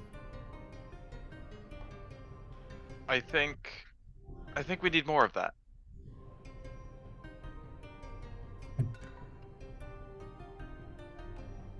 I I don't think there are many who'd agree with you. But I'm glad to hear it all the same. well, I don't want to take up too much of your time. It seems like you're going somewhere with great haste. By all means. Tom. Tom. He sort of darkens, and he approaches you. And as he approaches you, his godly 10-foot form seems to, like, the perspective is all fucked up. Like, as he gets closer to you, he remains kind of the same size, but now he's sort of around medium height now. Now he's more like 8 feet tall rather than 12, but nonetheless lords over you and says in a hushed tone,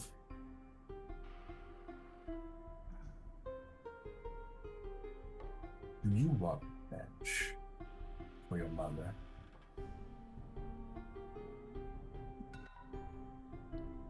Revenge? True revenge. Not petty jabs in exchange, as is so accustomed up here. I am certain your mother will find a way, or Ares will find a way to jab back. But true revenge for how your mother has been treated since coming to the Olympians.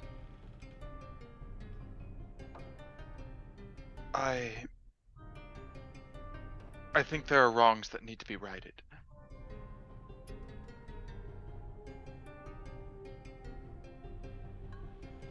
I know you have your quarrels with Hephaestus, but... And he kind of takes his mitt of a hand, puts it on your shoulder very dominatingly. He says, "But we both know Hephaestus is not the problem.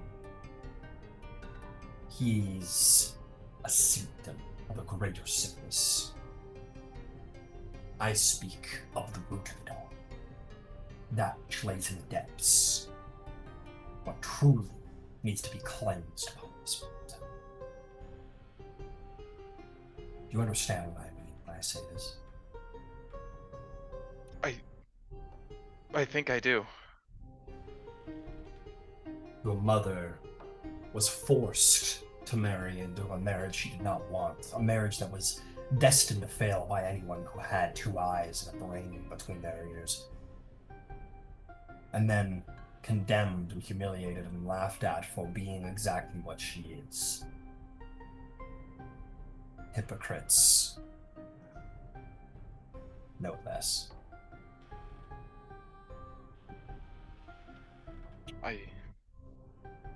I understand completely. But what do you propose? I need proof.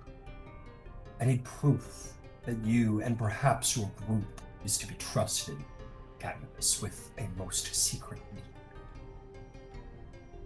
You understand what I am saying, but I have only spoken whispers, and make no mistake, nothing I have said as of yet can be condemning.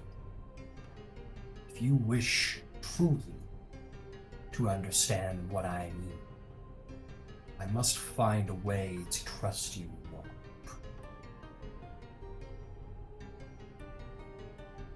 Do you have any idea of a way that you can prove to me that I can trust you beyond all doubt?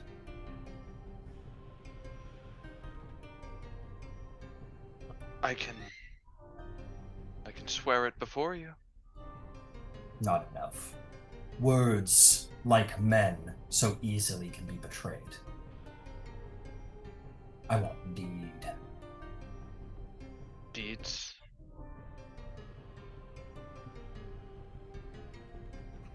I can accomplish deeds.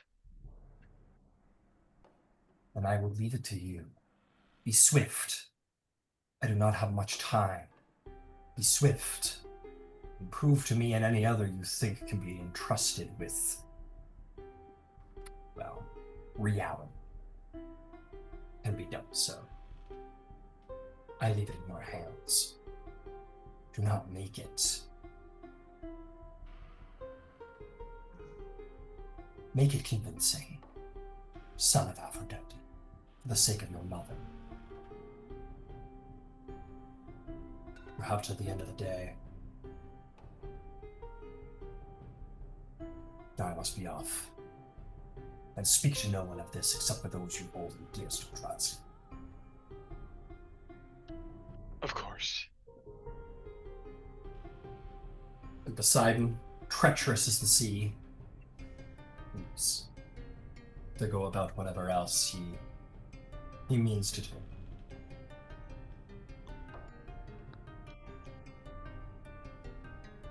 Thorm, I believe you had something you wanted to do, someone you wanted to speak to. I wanted to speak to Hephaestus. Okay.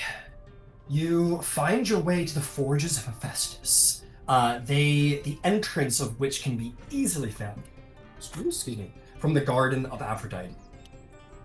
In you go through those doors and you are hit by a dry, smeltering heat, where the souls of dwarves and the mighty cyclopses hammer away at anvil and stone.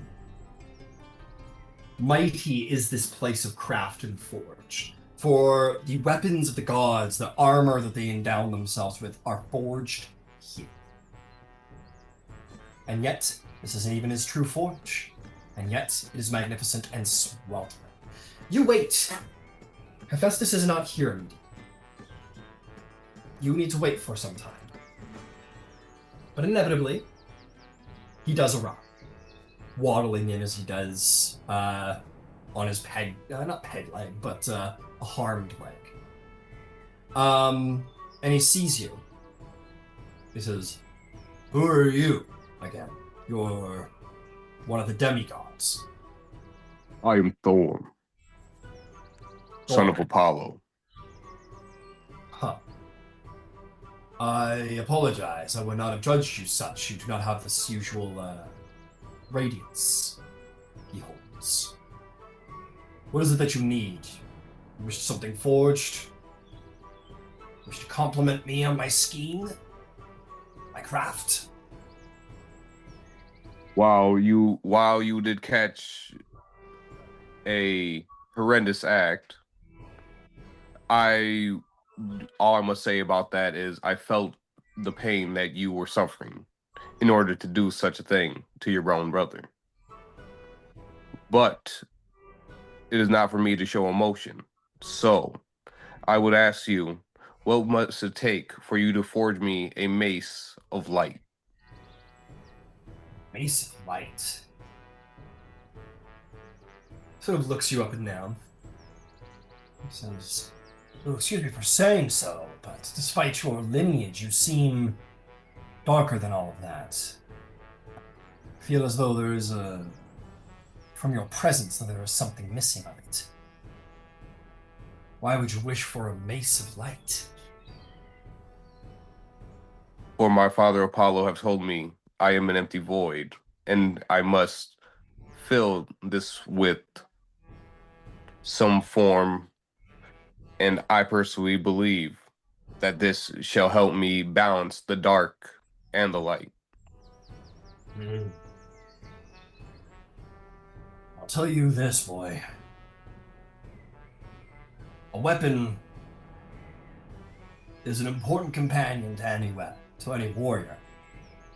But it is, I suspect, much like a close friend.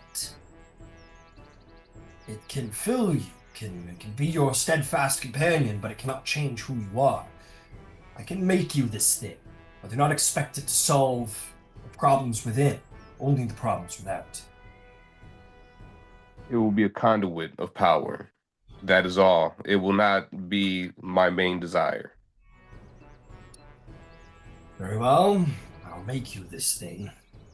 Go to your father, have him create light, and bring it to me. This will be the element I require to make this craft. I will begin the forging of it, but a mace, such a dull thing. Anyone can make a mace. Allow me to test my talents upon this creation of a more worthy design. What do you wish to be? What companion do you wish to be? Just this blunt instrument of violence, or something more? Well, more.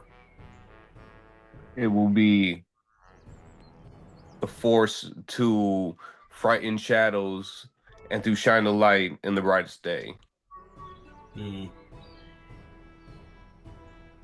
Frighten and shine sounds much like your father. Perhaps you might prefer a spear, like a bolt of light from the sun itself, but something that you can hold high and, well, scare from. Or perhaps something heavier, maybe a massive sword. I'll make you this mace if you wish, but what a crude thing.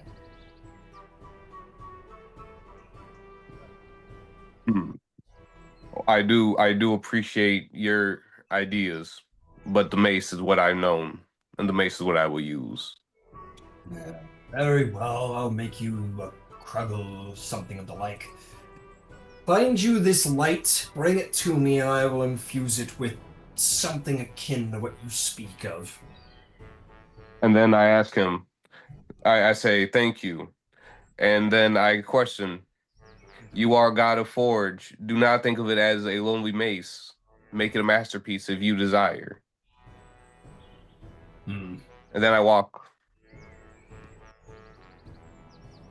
He kind of thinks about it and he goes,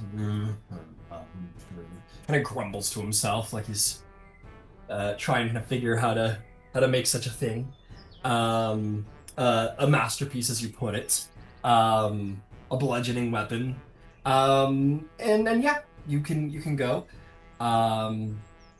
Just to quickly review that, yeah, you. We'll get to that. We'll get to your father and the light. But I want to check in with anyone else. Vasaliki, Dolion, Romulus. We haven't heard from you three. Is there anything you guys would like to do? Yeah, I think I'd like to go talk to Apollo, but before we do that, like, I want to clarify what I know so far about Irene's death, because I think I'm getting it mixed up between what I know above table and what's been said in game. So in my backstory notes, there, like, a peacock feather was left behind. Is that canon, or like, did we talk about that yet? I don't know. I can't. Yeah, I think we did. Yeah. Okay. And okay, that's great. And she learned that peacocks are of Hera because of the wedding, and Dolion got a peacock. So I think she's made that connection. And then Irene said she didn't know how she died, and there wasn't any like marks on her body, and so Vasiliki's assumed it's poison, but it hasn't been confirmed that it was poison or anything, right? No, there's been no autopsy, if that's what you mean. But Yeah. she didn't die violently. Okay. If I'm not mistaken, yeah. Yeah, no, that sounds right. Okay, cool. Yeah. Yeah. She also, you met Freeney in the underworld, and she said that she was hard around the end. Her senses were crazed, but she thought she saw Hera. Okay. So a lot of things are pointing in Hera's direction. Okay, I think Vasiliki wants to talk to Apollo, and I don't know that I know they've like met in passing, but I don't know that they've ever had a conversation before. Not that I can. Okay. No, So- yeah, understood. The context is appreciated, absolutely. You go to find Apollo. Nobody seems to really know where he is. You go to his home. You wait on him there for quite some time, and then eventually he shows up. And he kind of comes in, as ever. The god of prophecy new to meet you there. He goes, I'm sorry, dear half-sister. So much to do, so little time. Thank you for your patience. We haven't ever gotten the chance to speak, but I feel as though I know everybody. Either now or then. Where do you come now? Why do you come now? Well, First of all, I must thank you. I've certainly felt your presence in my adventures, having a bit of foresight and guidance on my side. It's been very helpful. It is not difficult to feel my presence. I am everywhere and in all things. So many domains I hold. Right. Well, I did come hoping you'd be willing to indulge me a bit. See, oh my gosh, I'm sorry, my dog's barking. Sorry. Callie, shh. Callie, sorry. um, oh my God, sorry. Callie, hey. Sorry, I can't focus. Close the window. She can hear things going on Okay. outside the window.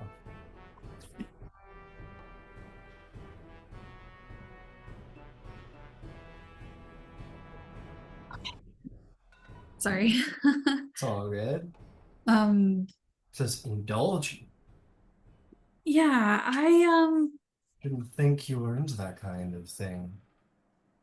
oh, well, And I'm currently enraptured in my own ordeal right now, unless there's another indulgence you seek.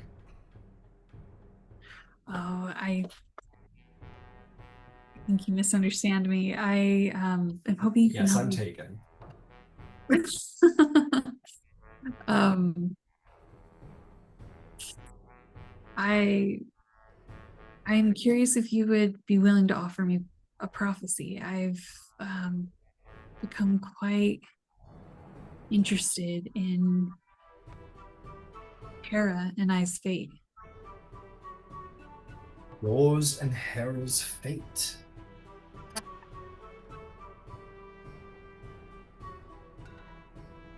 Do you wish to know if you kill her? She'll like look utterly shocked, like that he would insinuate such a thing. I would never think to harm our queen. He leans in. Yes. Do you think there's much that's hidden from me?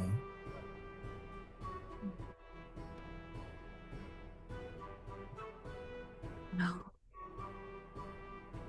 If you know, then you understand why I must know. I need confirmation that it truly was her. I will tell you this. You will fail if you mean to kill her. You cannot kill a god. It is tremendously difficult. And is certainly very hard for a mortal to achieve. Especially with the Queen of the Gods. You would find yourself very quickly out of favor with your father. Any insults, violence done to her will be done upon him. Despite our father's inclination for curiosity, let's say, he does love his wife beyond all things. So I will give you a prophecy. I will give you a portent of revenge. I just need to take a minute to make it.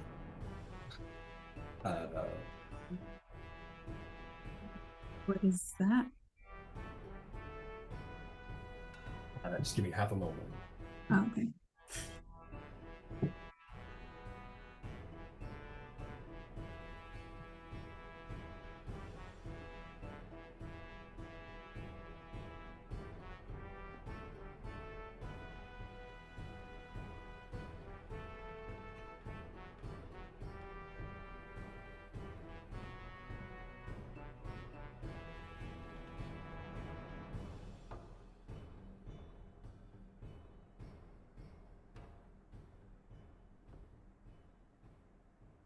Hmm.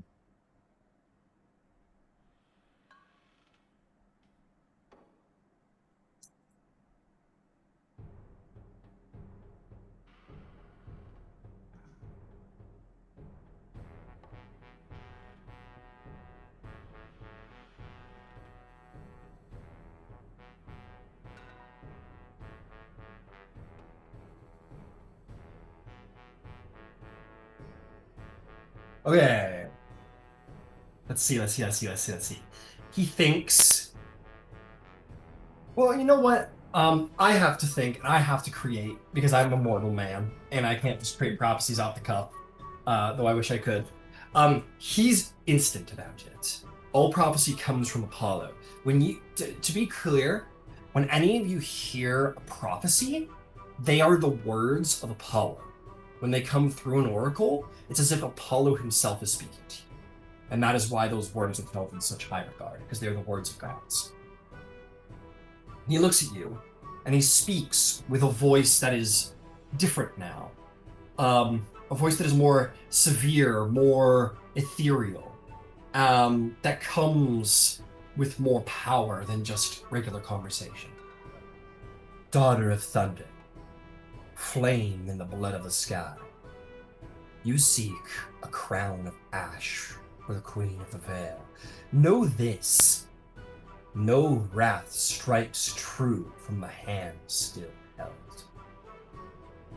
The eagle's gaze, and he looks to the top of the mountain, must turn away. He looks down at you. Or else your spear will fall as ruin upon the sea, seen, heard, and lost. Break the bond that binds you to the throne of storms. Spill the trust that shields you in your father's name, and the path will open, sharp, certain, and steep.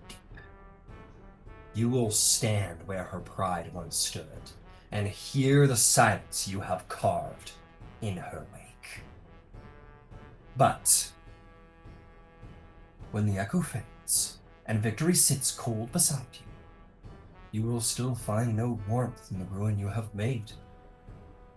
For the heart you avenge will not return, and the hand you serve to strike your foe was the last that could steady you. And he leans back, the prophecy complete. And I will share it in Facebook. I give you this prophecy, cryptic and with care, and with truth, so long as you follow its advice.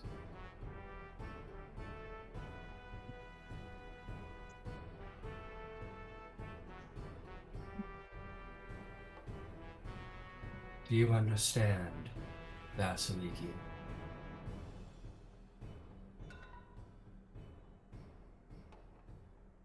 Have to betray Zeus's trust in order to get my revenge against Hera. Ah, wise as Athena herself. It is the only way.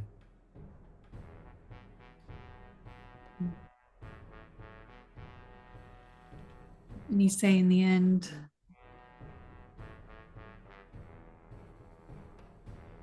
almost all for nothing because she won't return. Just no one holds Hera accountable. She struck her dead because I live, because I was born. It's just Wrong. It's not fair.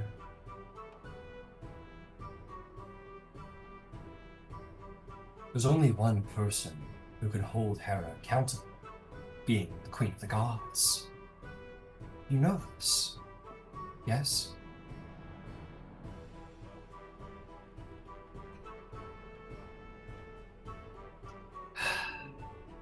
I love our father.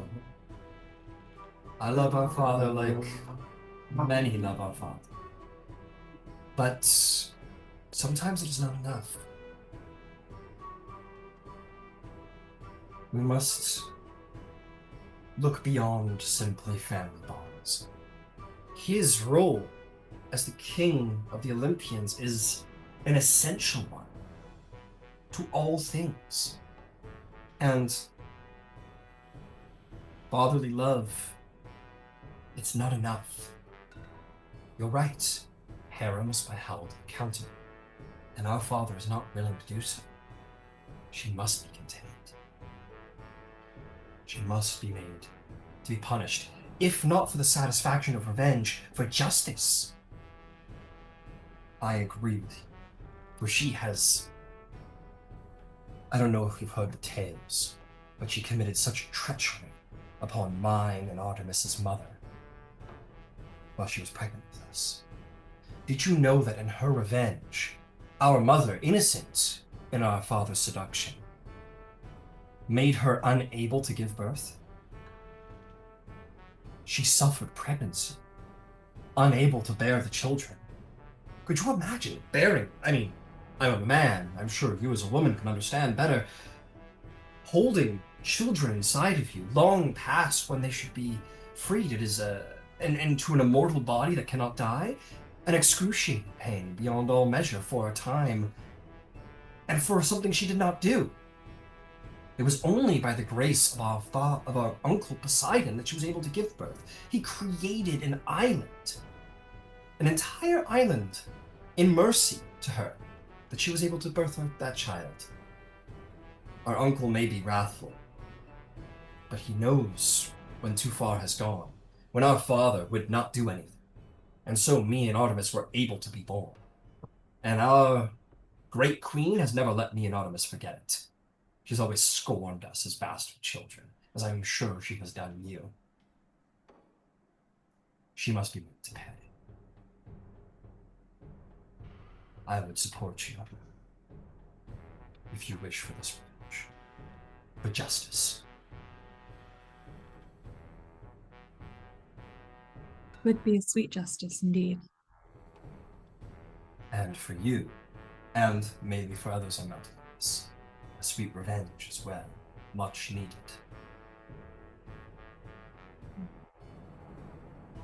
You have given me much to consider. Thank you. I want you to make me a persuasion or deception check. I'm going to tell you which is which. If you are hearing Apollo's words and you are agreeing with them, I want you to make a persuasion check. If you think he's full of shit and you're just trying to kind of maybe get out of the conversation, make a deception check.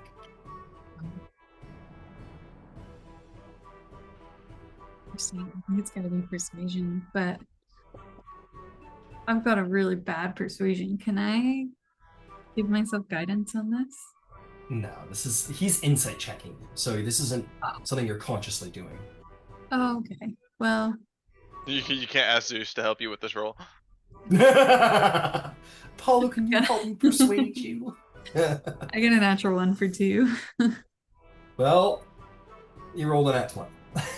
Oh my god. So, in a grand cosmic event, you're like, great, Apollo. Obviously, you know, motherfucker. And he's like, I see through you. He kind of looks at you, and he says, indeed, I must have given you much to consider, but I will tell you this. There is an opportunity coming. An opportunity to set things right, but it will need to be soon, it will need to be swift. Can I rely on you?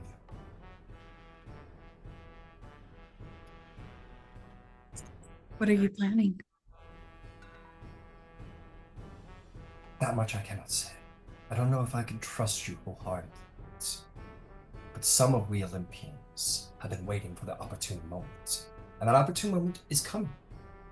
If you wish for revenge on Hera, for things to be set right, for the right people to be held accountable for their actions, and Greece to be ruled with a properly, that the throne be made to see correctly through its subjects, through we gods and the children of the gods. And tell me I can count on you. And in turn, I will tell you that you can count on me.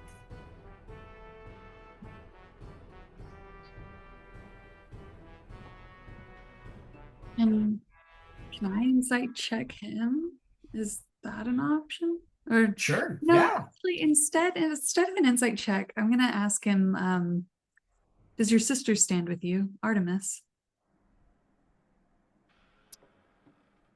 as you can imagine, Artemis is busy. We don't get to see each other. She's out at night, I'm out in the day. This is something that has come about rather swift. There hasn't been much time to inform my sister.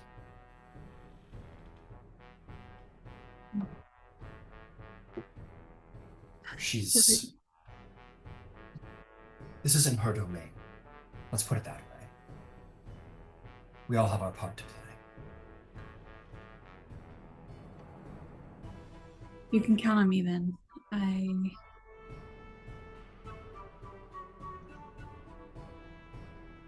do think Kara should be brought to justice, and if done right, perhaps, well, we'll see. I'm having a lot of trust in you, but I do wish you would tell me what the plan was. Perhaps I could be more of use. All things are being said. Just know that as I go forth to mete out what must be done, I do it for you, sister, and for all. And we will reconvene when the time is right, and you will be an important player in the game.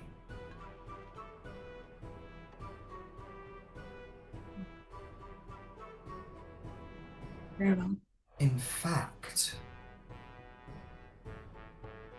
yes, I do have a part for you to play, if you'd be so willing. I'd ask you to do something very simple for me. Return to me when our father has fallen to sleep tonight. Let me know when he's asleep. And then come find me.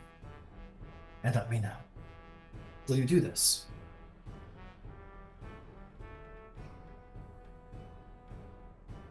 Simple enough. Thank you, dear sister. Thank you. And he will see Throm arriving.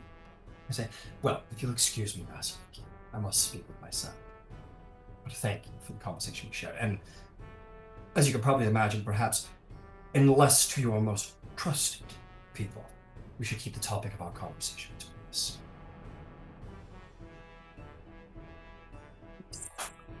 But thank you. Very well. Well, good afternoon. And as you head away, Vasaliki, he'll turn to you, Throm, and says, back so soon, my son. Wasn't that quite the amusement earlier? Despite Poseidon's severity. It depends on the being that you ask. Because while yeah. No, of course, but I ask you. I don't sense joy, nor do I sense sorrow. I just sense right and wrong. Nonsense. You take yourself far too seriously. You've not thought even the slightest bit amusing. A husband catching his wife in the act of infidelity. Yes, it was a moment to capture people in the wrong. However, he still had to suffer for it to happen. Everyone suffers, Throm. It's just a matter of who suffers or how many suffers. Very true. Very true. And I think a little bit of embarrassment is adequate to the task of making reparations for having slept around on her husband. And also defying a brother. And then a brother's wife, how? I chuckle first. I actually did break and have a tectonic laugh right there when he started saying that. And then I look at him and I'm like, I spoke to the husband after the affairs, but I asked him to forge me a weapon. I required the light, a solid piece of light for him to use. You come seeking the light for a blade made by Hephaestus. How excellent. It is not necessarily a blade. It'll be a star used to destroy that stands in our path. A mace. Interesting. I'm sure Hephaestus probably screwed his face up at the idea of having to make something simple for a change. Oh, he was terribly displeased with the idea. Well, we all must follow our own path, and if your song involves a big chunk of metal on the end of a stick, then a big chunk of metal on the end of a stick is what you need. But you came for light, did you? Yes. Very good. Come with me. And he is going to go get a very fine vase, decorate as it is. And he'll bring it outside, and he's going to raise his hand up to the sky where the chariot of Helios makes its way across the sky, and a beam of light is going to shine down intensely into his hand. And then, like gold liquid, like honey that glows with light, he will allow it to pour and fill the vase off the tips of his fingers, the god of light and sun. And in the end, he will give you the vase that shines brightly out of its lid. He says, "Be cautious with this. Pure sunlight, as requested. May it burn your enemies. And may those enemies be boring sons of bitches." Oh, they will. They're going to be very boring afterwards. Just remember, light should serve the lights. Bring them joy. Let the light be a beacon of music and majesty and all the things people live for after the war is fought. But of course, in your name, Apollo. So, formal Thor, we'll have to work on that. Off you go, my boy. Go give the fiery man his light, and may your big ball of steel serve you well. I nod and say thank you, and go out. Got it. And to simplify that, Hephaestus, or you know what? Before you go, Thor, a curiosity for you. You speak about conquest. I speak about art, music, and light. Are you buying it? Conquest for the sake of, well, art and music and light. That is true conquest. Freedom without cruelty. Well, partial cruelty. Everyone has to suffer at some point.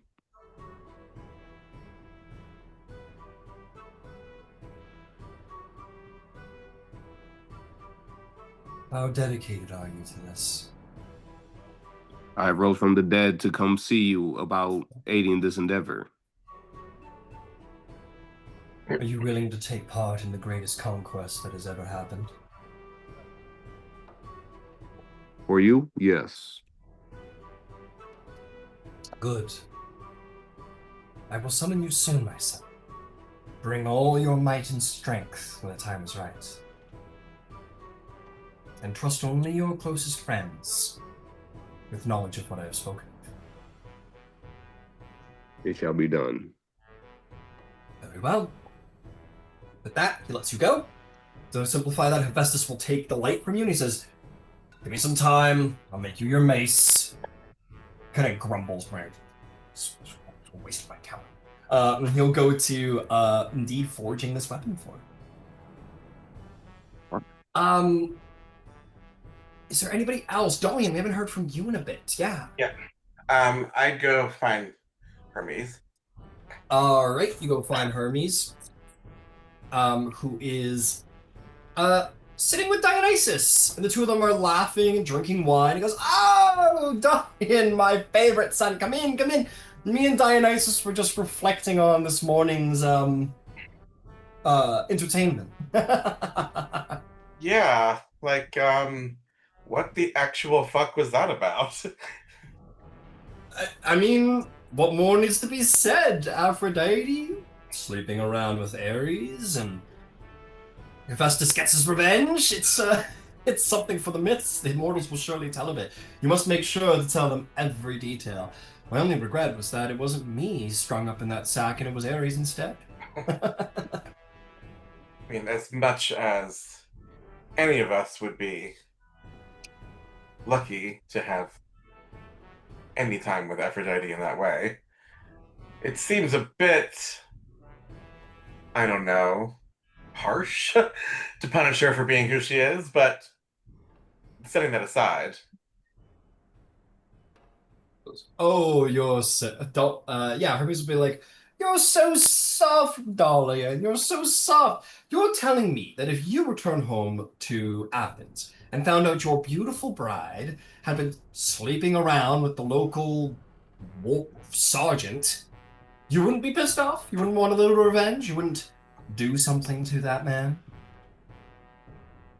I'm not saying that's the case, but I don't know that I would invite 15 of my closest friends around to watch it happen. I'm a bit more subtle than that, I guess, but that's just me. But I did want to ask. Oh, you're too proper for such things. You're too high and No, mighty for such I'd revenge. make him suffer, but it would be my own pleasure alone, I think. We have all of our different flavors, but let's be honest, the poetic justice. I didn't think Hephaestus had it in him. Carrying on in secrecy only for it to be brought out into the open? Yeah, that was the question I wanted to pose to you. Mm-hmm. I don't know Hephaestus that well. I've only seen him around, but he doesn't strike me as the mastermind kind of person. No, Right. me neither. He laughs, Dionysus laughs. Yeah, and you, Father, being the message carrier, and generally the one that knows more than any other what is going on in a given place. I was wondering if you had any thoughts on maybe, if anyone helped him with this plan, or if you were to take a guess, just on your knowledge of the other Olympians, who might be You're whispering so in his ear. conspiratorial, my boy. So conspiratorial. You think that all of Olympus got in on it? If everyone in Olympus got in on it, there would be more people in that sack than just Ares. Well, I mean, there are some notorious planners here on Olympus. Athena being one, Hera being another. Neither of which are overly fond of Aphrodite.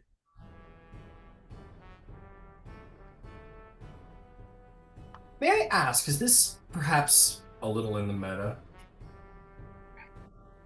Um, Or were you planning to make this like these questions before much has already been revealed through other people's stories about Table? no, yeah, I was going to ask him about it. Okay, all right, fair enough. Just checking. I mean, part of my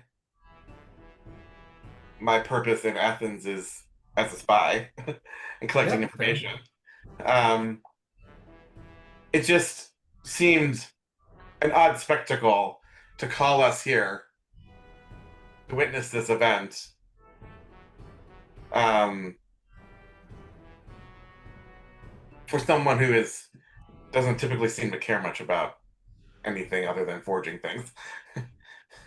Well, then you'd be a fool, my son. Hephaestus cares very much for his pride, as all we gods do. Isn't that right, Dionysus? And he goes, of course, brother.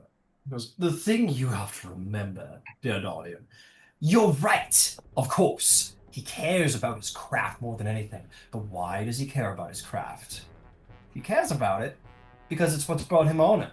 It's what's brought him pride and prestige up here. You know what else brought him pride and prestige? His wife. Now, I think in the case of their marriage, Aphrodite was every bit the definition of a trophy wife. And Hermes goes, you said it.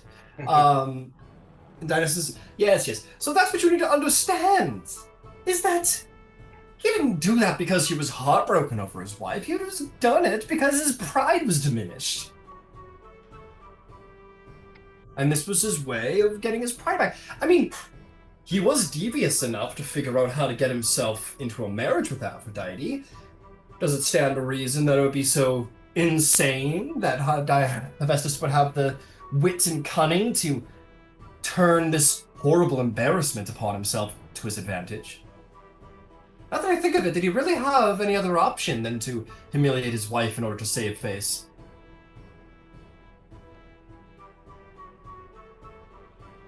Oh, perhaps things.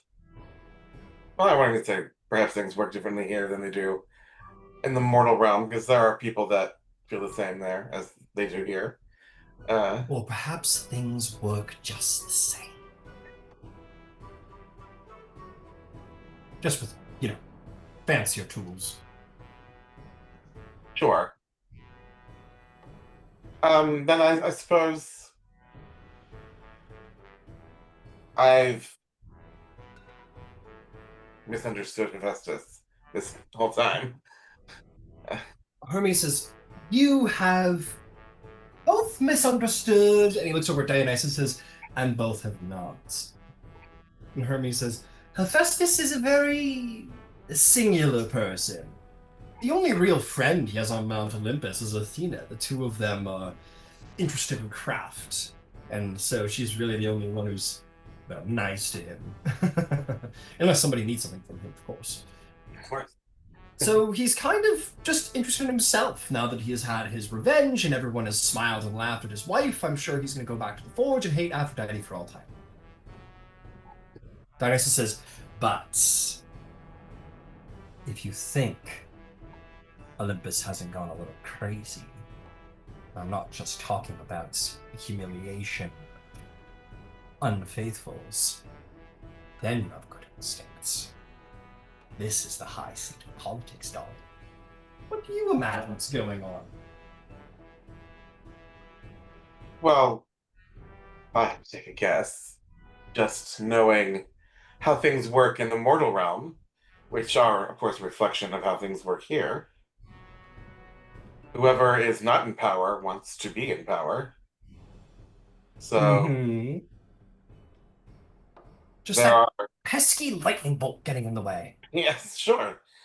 Why, yes, even those who might be treated well would rather be the ones making the decisions than having to abide by someone else's decision making. Jealousy is not a mortal concept. Nobody wants to be the slave. And let's be honest, if you're not on the throne, you're the slave. It does make me wonder, though, what consequences may befall those that worship you if there's turmoil here. Depends on the god. For me, for example, I am joy oh so pure. You, son of Hermes, could do with a little worship of mine. You take things oh so seriously. Your duty so importantly, that pulls so far up your ass. If you had a little wine and a little dance and a little, I don't know, invited a little uncertainty to your life, I can make you very happy. I am the god of ecstasy. My perspective on life has changed quite recently. Yes, you have a pretty wife now. Yes. And I can don't make the two of you very happy. I don't want to be as I was before. So, Miserable? absolutely. Well then, you only need pray, drink, make merry. All things in moderation. They do water down wine out there. Listen, I'm misunderstood, God, right? Everyone thinks, Dionysus, that guy just wants you to get blackout fucking drunk, do crazy shit. And while I do want that, that is fun sometimes, it's more fun to watch than to do. So to you I advise, make merry, make joy, allow your woes to be down, but be cautious. Not to go too far. Either way, for repression of what you truly are, demigod, will only lead to disaster. I will see to it.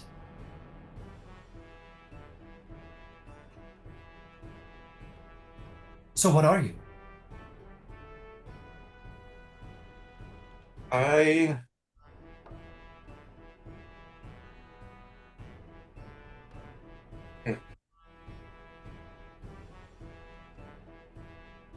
unsure.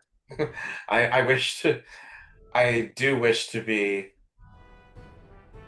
more easygoing, I suppose.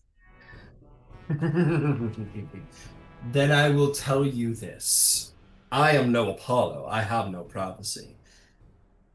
But if you just allow things to play out in the time to come, Dom, you will not be displeased as to the results. Try for a change. Have a drink. Make merry. Go with the flow. Be the fool, especially. And I promise you, things will work out in the end. Just you wait. Have a little faith. I'll take care of you.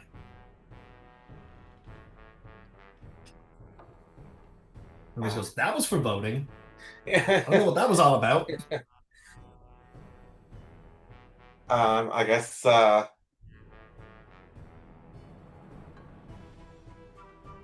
think I'll do that.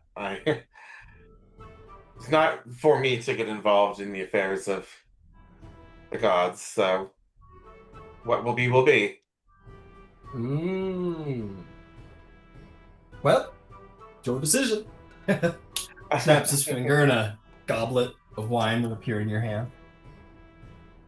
Join us and dare to laugh at the very funny joke that was played this morning.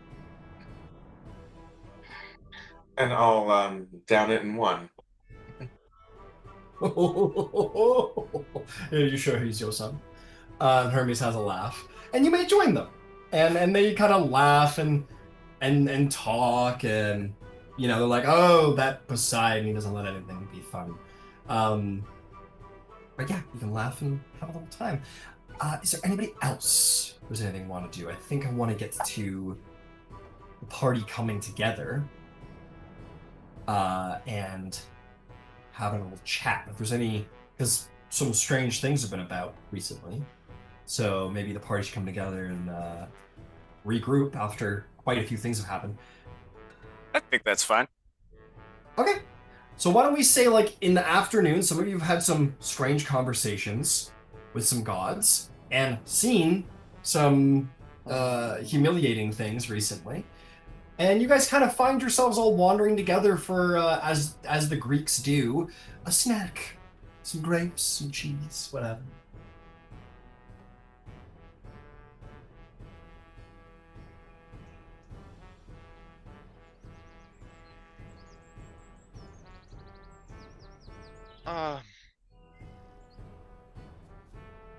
It's a bit awkward. Have any of you been conversing with the gods this morning? Yeah. Yeah, oh yeah. Then join the view. What we do on Olympus? Did they mention anything concerning? No. Something is going to happen. I don't know what, but it seems like some gods are in on it. Sounds like we're in on it too. Yes, it potentially is not in the favor of Hera. Oh, really? I don't recall Hera coming up. What is your quarrel with her? Well, there's something I've been meaning to tell you, and I only just confirmed it in recent time, but I once had a lover, and her name was Irene. I cherished her. She was very sweet to me, and we spent many years together happily, but I awoke and found her dead one night, and almost as if she went to sleep and never awoke. And there was this strange blue and green feather left behind, very large. I've never seen anything like it until Dolion's wedding, when he found the gift of the peacock to give to Hera. And when we were in the underworld, I saw Irene and I spoke with her, and she believes the last person she saw before she died was Hera. And I just spoke with Apollo, and he confirmed it as well, that Hera takes vengeance upon Zeus's bastard children, and that vengeance was the death of my beloved. And I have an opportunity tonight, I believe, to get vengeance upon Hera. I don't know what they planned, but I agreed to help them. And well, I would appreciate all of your help too. I know it's a big ask because I don't know what we're getting ourselves into, but I'm just so angry and heartbroken, and she just gets away with it over and over again. And this time I have the gods on my side. I don't know when I'll have a better opportunity. Any action against Hera, though, is not going to be received well by your father. Well, that's the funny thing, because I spoke with Poseidon, and I'm pretty sure he asked me to kill Zeus. I don't know how I would be able to do that. How possibly that's even maybe not kill, but some sort of revenge for arranging this whole situation in the first place. Such an impossible task.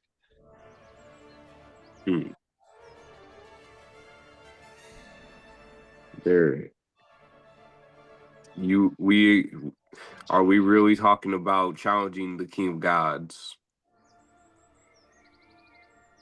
Are we under any illusion that we have the power to kill a god?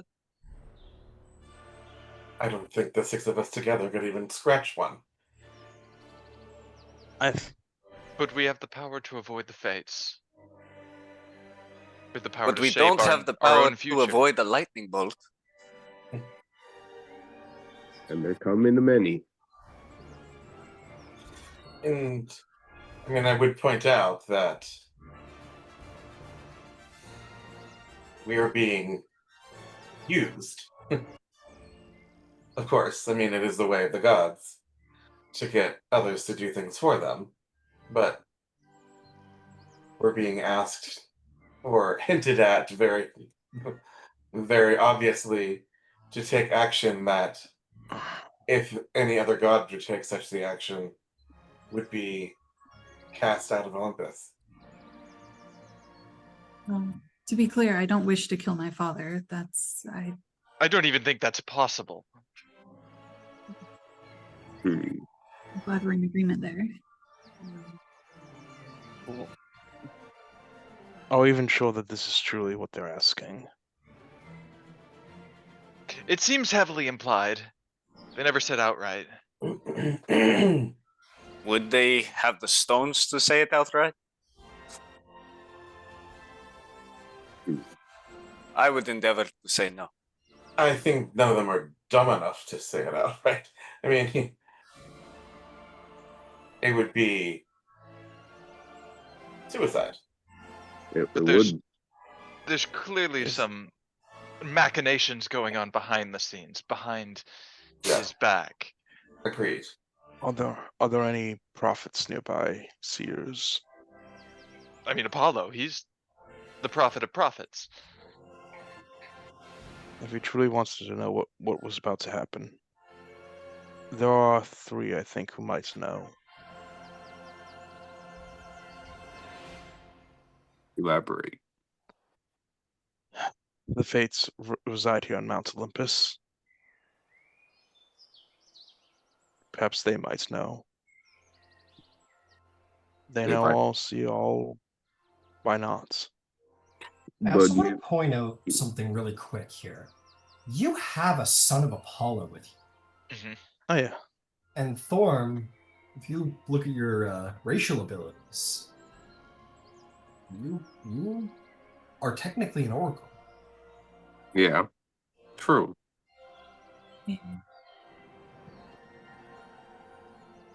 That's all.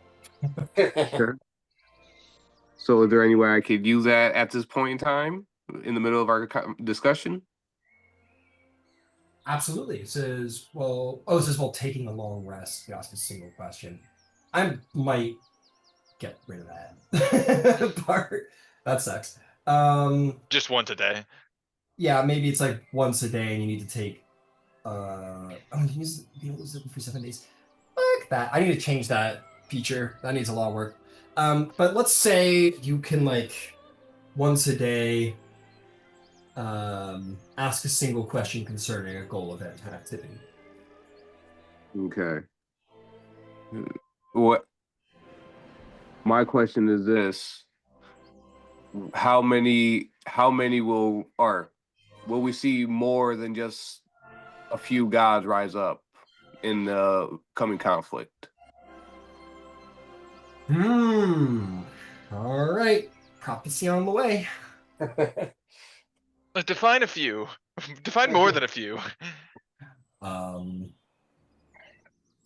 Because right now I'm calculating the amount, and I'm also thinking, I'm thinking of how powerful Zeus really is, and even a handful of lesser gods wouldn't be able to scratch him as well. But that's just my opinion.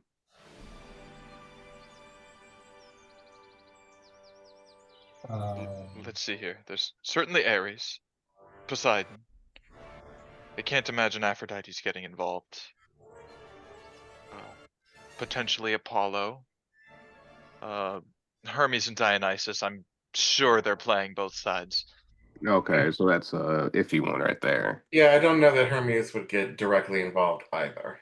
They're going to pick whichever side looks like it's going to win. Yes. Pretty much. Yes.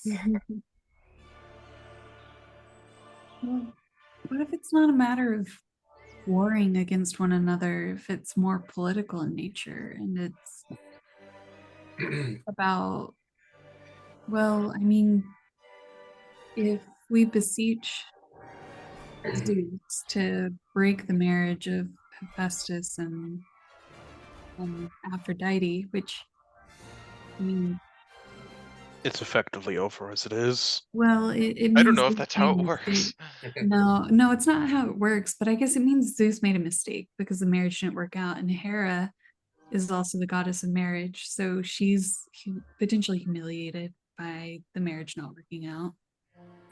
True. Your prophecy is ready for you. You think on it, and indeed, as it has throughout your life, wisdom or prophecy of what is to come is glimpsed by you. And if you would say this out loud for all to hear, when the sky forgets the weight of its own thunder and the hand that hurls the boat grows certain of its throne, the roots beneath Olympus will begin to whisper. Not all crowns are taken in fire, some are unmade in silence. The children of the high seat will not rise as storm, but as stone, as chain, as oath remembered. Old wrongs buried beneath feasts and laughter will wake with patient hands. The son who swallows fear will taste it once again, as he bound, so shall he be bound, not broken, but kept. For no blade shall pierce the Sky Lord's breast, yet still the heavens will fall quiet. Watch the circle close where once it opened, when kin become keeper and power is folded, not shattered. Then shall the thunder sleep with open eyes, and the storm will rage only in memory. I will post that in the chat. Okay. Can I get like the cliff notes of that? Maybe an insight check. If anyone wants cliff notes, maybe an Okay. insight check. Okay, I'll do it. Hang on. In guidance. Yeah, Vasaliki, 8. you're like, I Oh, have no. 4. I'm like, I don't get it. I don't know if I had The damn, insight. 1, 2, 2. Yeah, I'm gonna use my inspiration. I got 11. 11. All right, all right. Yeah, I Oh, never. 14, Thrasius. All right. 16. Oh, 16. Nice, nice. Good guidance on that. Fair enough. I'm gonna use my inspiration too because I never use it and I'm just sitting around. So Yeah, fair, fair. Can't So get that- more if you don't use them. yeah, that was what insight. Yeah, kablamo. 18. Kablam. 18. Yeah, my 10s are above. The cliff notes are basically the Zeus's kin, so the other Olympians, many who have been insulted by him have not just let it go. Basically, like the gods all remember everything and it hasn't just been laughed off or let go. And many of them, unspecifically, but many of them, mean not to kill him, but to imprison him, much like he had done his own father. So yeah, when all things grow certain, which would be right now, the son who swallowed fear, Zeus, he who has bound, so shall he be bound, not broken but kept. So he is to be imprisoned. No blade will pierce the Sky Lord's breast, yet still the heavens shall fall quiet. When the circle closes, when the other Olympians come in, the kin will become keepers, which means the other Olympians will be his jailers. Power will be folded amongst them, and the sky will not rage. What I'll give to you, Dolion, that others won't keep, is that then shall the thunder sleep with open eyes. You suspect they mean to do this while he sleeps.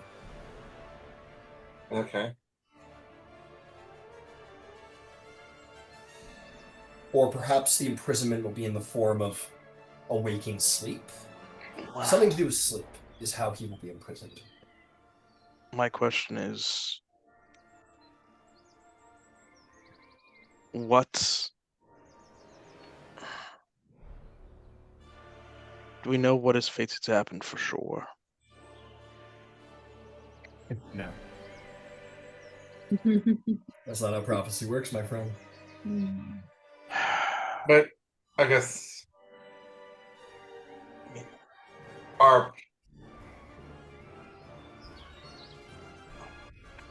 I say literally everything that occurs except for those things that are done by ones outside of fate is fated to happen. So if there's a prophecy about something, shouldn't that mean it's fated to happen? Unless we screw it up. Right, but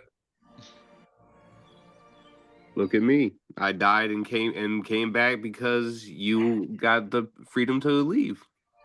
Because you have the freedom to leave. You were like us. Yes. I just happened to sneak on your boat. Question. Yes. This is the,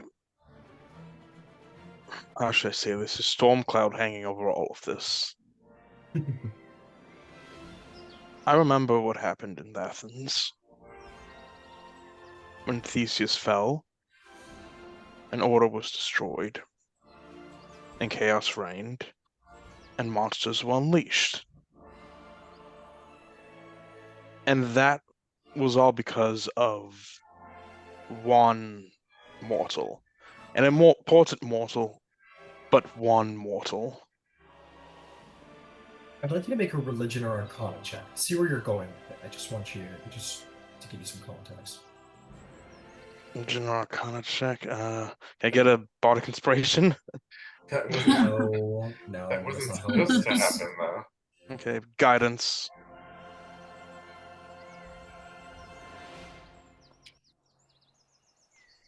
$16 again. I cannot roll above You're 10 absolutely tonight. right. By by disrupting the fate of a great hero, who probably would impact the entire history of Greece, it created ripples. It created danger. And you were all made to face that. Now, and yeah, the lurker on the threshold still out there somewhere.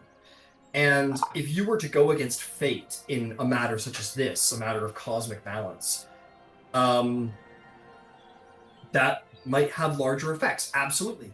But in this case, depending on what you do, you would have gods very specifically on your side. If we're talking about the throne of Olympus, and you're like, hey, you were fated to either to not succeed, whichever side you were to hypothetically pick, and we influence that to make it work for you, then hypothetically the gods could help you balance it all out and make things work. This is only conjecture. You don't know how this all works. But whereas you had to fight those consequences by yourself, you would have Olympus to help you figure out the aftermath. And if it was Zeus, the balancer of the cosmos, he would pretty specifically be equipped to balance things out. And if it's the other Olympians, then they would very, cumulatively as gods, would be very specifically empowered to help out as well. I think we need to discuss amongst ourselves too, like, if this happens and Zeus is no longer on the throne, who will be? And what will that transition look like? Because I imagine There could be a war. everyone that's involving themselves in this thinks they're going to be the ones sitting on that throne when it's over. Just to be extremely clear, I have no intentions of helping overthrow my father. I can stand by him. I don't always agree with him, but I have his back, and I'm set to tell Apollo and whoever else is with him when Zeus falls asleep tonight, and so perhaps I can take that moment to warn Zeus instead of spying on him.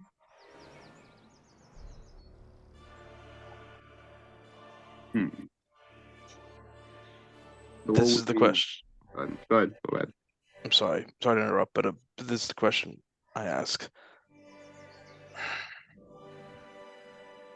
Is it really worth causing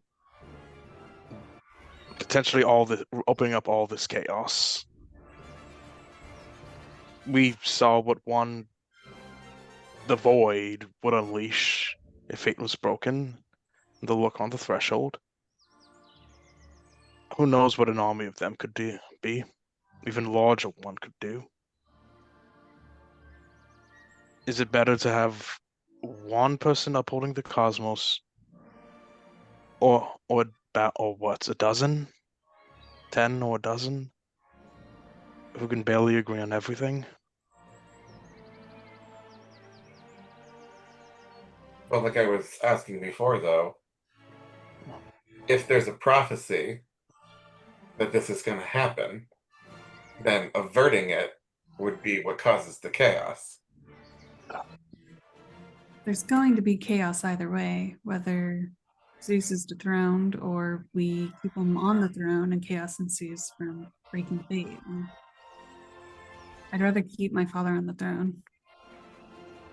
This is conquest of the gods. Whether we help or not, they're gonna try this plan. So, what would you prefer to do if that's the case? Because if you tell him we create war now, you don't think he's gonna go sleep soundly at night.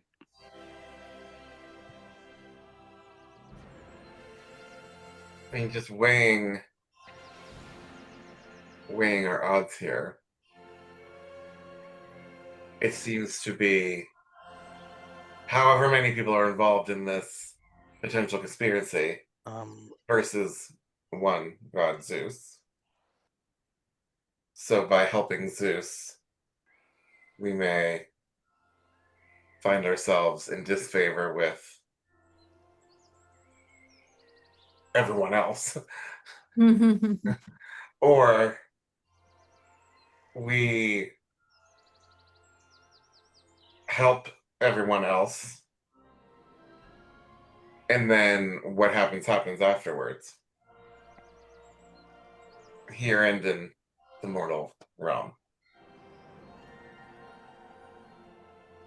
Well, we could try to stop Apollo, and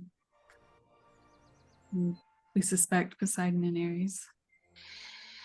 Yeah, I mean, I guess that there's probably two groups of people, right? There's the ones that really want it to happen, and then the ones that'll like just go along with whatever happens at the end. So it's probably not everybody that would be mad at us.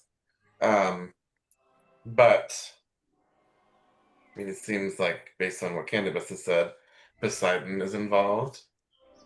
From what you've said, Apollo is involved. From my meeting, seems like Hermes and Dionysus kind of have a feeling something's going to happen, but are likely going to be the ones that sit to the side and don't take an active part. I think Ares could certainly be persuaded to move against Zeus, because he's the one that forced Aphrodite to wed Hephaestus.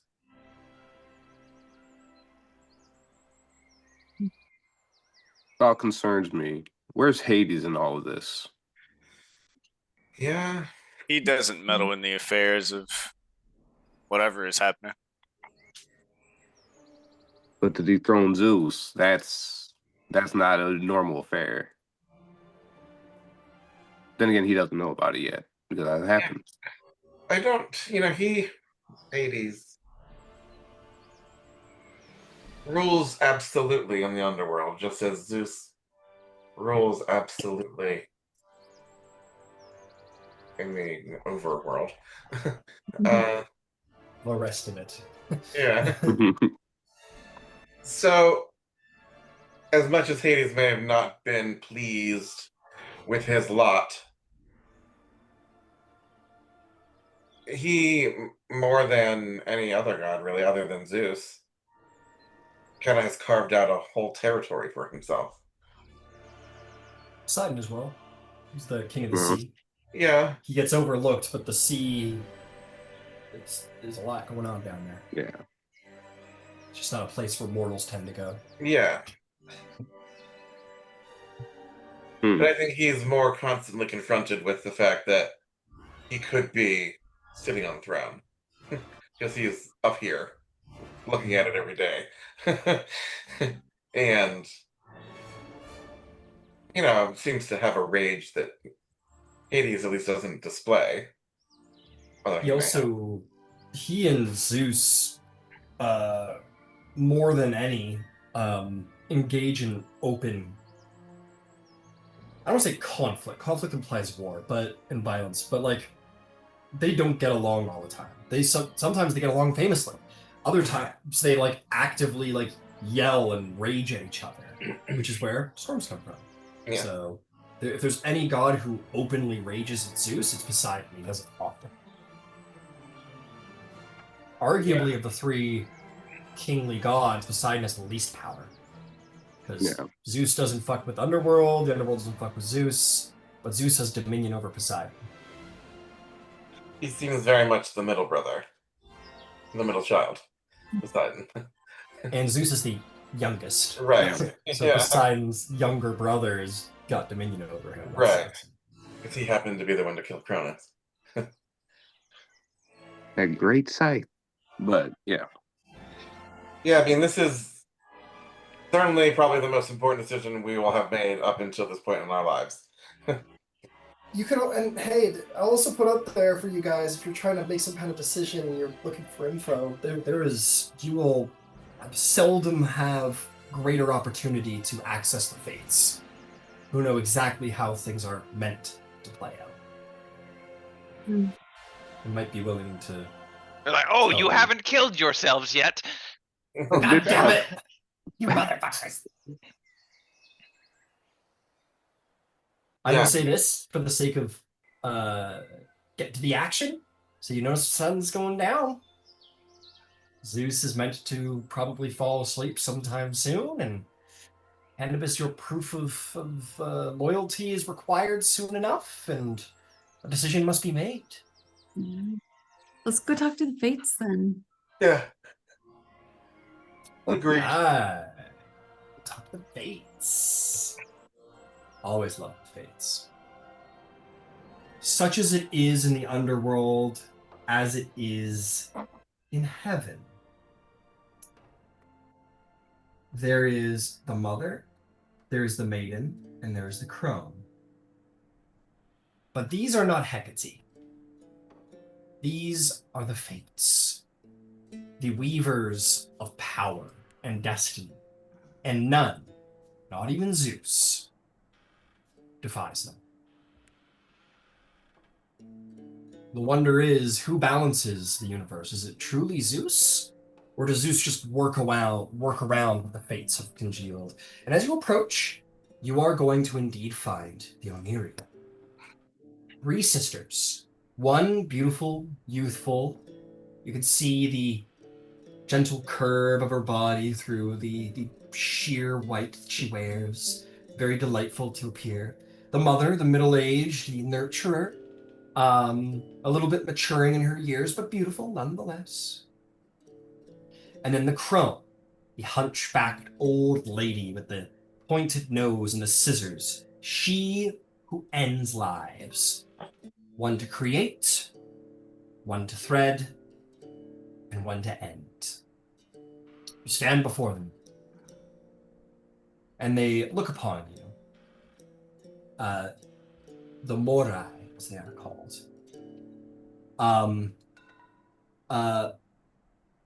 All of them look with fear, uncertainty. Each one sort of deeply dismayed and shocked to see you appear here. As some of you who met them at first recall, you are the only people in the multiverse they can't anticipate. And thus your arrival here was unexpected, and they are not used to not being able to expect things. The maiden will say, they are here. The mother will say, of course they're here. She'll look and says, what do you want? Why have you come? Almost defensively, fearful, like she's protecting the maiden. The crone, her face all screwed up, like it's all she wished to do but to snip your threads. It's all she would wish to do. She says, yes. Why have you come? Did you come to make more trouble, like you did in Athens? We set things down to play out in a certain way, and now you see the consequences of you messing with our designs. Now what? What do you want? We've come seeking your wisdom. And she shudders as you speak, not anticipating that you would speak. And she goes, I'm just gonna go like this. Like they definitely. I hold Dolion back, like stop using the ancient all-seeing entities. Yeah, if you could imagine being completely all-seeing and knowledgeable of every breath, every move, everyone would make and everything would ever do, and then just someone showing up that you have no knowledge of, it's terrifying. Yeah, they definitely like under Dolion. Do they share one eye between the 3 of them? Is that them? Yes, that was technically them. Okay. I don't know if I'm doing the one eye thing though. No, I didn't know if it was That them hasn't or happened them. yet. I know, like, Okay, the eye of Odin. Yeah. The mother will say, or actually the maiden will say curiously, she'll say, you seek our wisdom? And the mother says, oh, well, you've seen what happens when you go against fate, and now you rightfully wish to know how to proceed, I see. The crone says, you be quiet. They're surely here for their own delight, their own amusements. Well, go on then, speak. What is it you want? We're pretty sure that we're the ones that fixed the whole fate thing with bringing. Only after you destroyed it. Who did destroy it? Who did it? We don't know. One who was fateless. He was not destined to die. Must have been one of you. Okay, it was he, so it's not Vasaliki. I feel like we run into Fateless every day. Fateless every day? There's only 6 of you. Well, there were more. Well, there were only 5 of us until like 3 days ago that we knew of, so. Yes, you keep popping up. That is the problem with this whole situation. There's no way for us to track you or know what you're going to do. Is Medea fateless? Of course not. She is as bound to the tapestry as any. She has important parts to play. Thank goodness you didn't murder her. Well, there's that answer, I guess. The reason we've come here today to speak with you is because there is brewing drama between the gods and Zeus specifically. Yes, don't mess with it. We have everything planned just so. Meaning he's meant to be dethroned, or meaning he's not meant to be dethroned? Why should we tell you? If we tell you, you're going to interfere. It's far better we keep it to ourselves and then you mind your own business. Well, if we make a decision one way or the other, you got a 50-50 chance here. You tell us what's supposed to happen, and we can follow, or you don't tell us, and we make a decision, and it could be the other way. And we're going to do what we're going to do. So. Or we tell you you don't like the outcome, and you decide to do something else and screw everything up. But if we don't tell you, maybe you will not know which way you're going to screw up worse and decide to stay out of it. I doubt that. Yes, I can't somehow imagine agree. we'll stay out of it at all. So we might as well know. Yeah. And you act as if we contravened fate purposefully previously. One of us did it. We don't know your plan, so how could we ever act against it knowingly? We did what we know our plans well enough. Don't you travel with prophets who foretell what is to happen? Have you ever heard of prophecy, lady? Yes! Don't blame us if you're too stupid to interpret them. Yeah, okay. Take the pair of scissors. We've seen the chaos that can unleash when prophecy is broken, when fate is broken. So snip the black yarn and let things progress as they are meant to. And also to Dolion's point, You're here too. Where'd you come from? if we are too stupid to understand the fortunes or whatever, then how could we possibly do anything knowingly against you? We don't care about justice or guilt, only that you don't screw up our plans. It would be far better if you all just, especially now that you've gone and saved Theseus, not that it was necessary. You could have just minded your own business and everything would have gone well. But you saved Theseus, the gods love you, they're all going to Elysium, not you, points to Throm.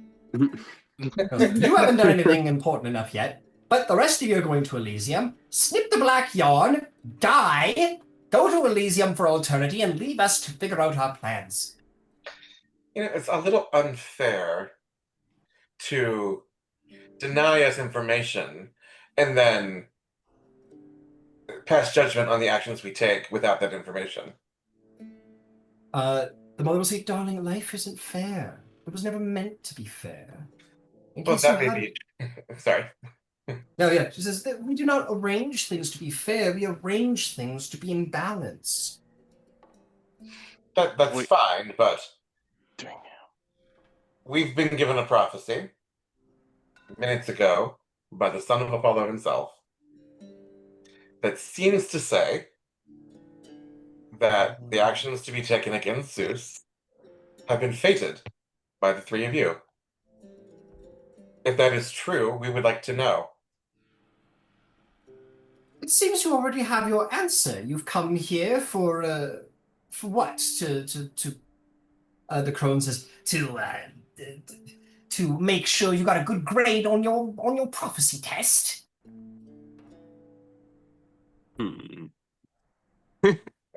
Is it? The maiden looks to you, Thrasius, and says, "Didn't your mother tell you to trust in what is to come?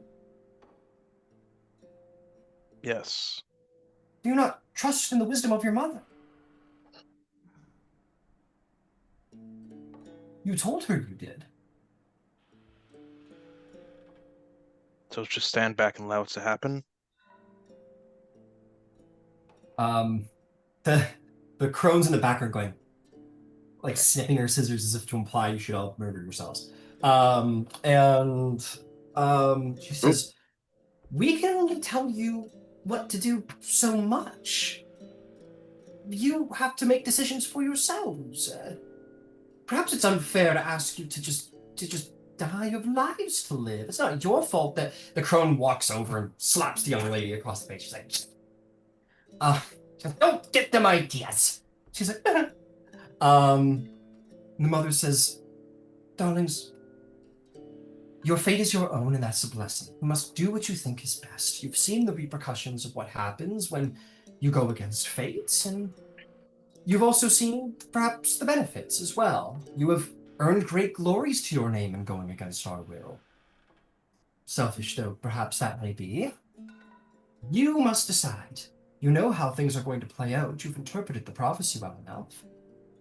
Will you help fate play out the way it's meant to be? Or will you let it be what it is? I will tell you this, though. She looks at the tapestry of fate. We only have so much power to command the will of gods.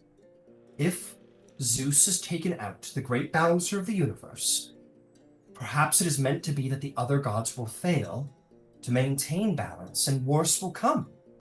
Perhaps chaos will be unleashed upon the land because the other gods do not know how to balance as adequately as Zeus does, who learned from Gaia herself. And maybe we've organized things that way to stave off an even greater calamity to come. The crone says, slaps the mother as well. She goes, you shut up as well! Why are you telling them anything? We agreed! She goes, she kind of just pushes the crone away. She goes, their fates are theirs own to decide. Perhaps it was meant to be. Crone goes, we decide what was meant to be. We are the fates. And the maiden goes, well, Zeus decided that they should be able to. Zeus has kept things balanced well enough. We should trust in the design that we formed. The crone goes, throwing her hands up in exasperation. If we simply stood back and were not involved in what was about to happen, would that allow fate to play it out its hand? Play itself out. The mother says, as we told you when you were first here, if you fateless, snip the black yarn and pass on to the underworld to face whatever fate is awaiting you there, Elysium for most of you, not you, pointing Throm. Then you will live out eternity in paradise, and fate will play out the way it was meant to, where all things will be in balance, where the world will progress the way it is meant to be, and Greece will have its glory in the annals of history forever. Heroes will rise and fall, tragedy will come, and order will be maintained.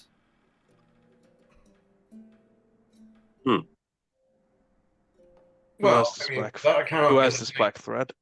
That kind of gives us an answer too, right? Because essentially they're saying, if we were to kill ourselves right now, whatever was supposed to happen would happen, which means we don't interfere. One thing we do interfere. Or maybe something bad happens and the world's meant to fall into chaos. Not to be the devil on your guys' shoulder. That's what's supposed to happen. And not to be the devil on your guy's shoulder here.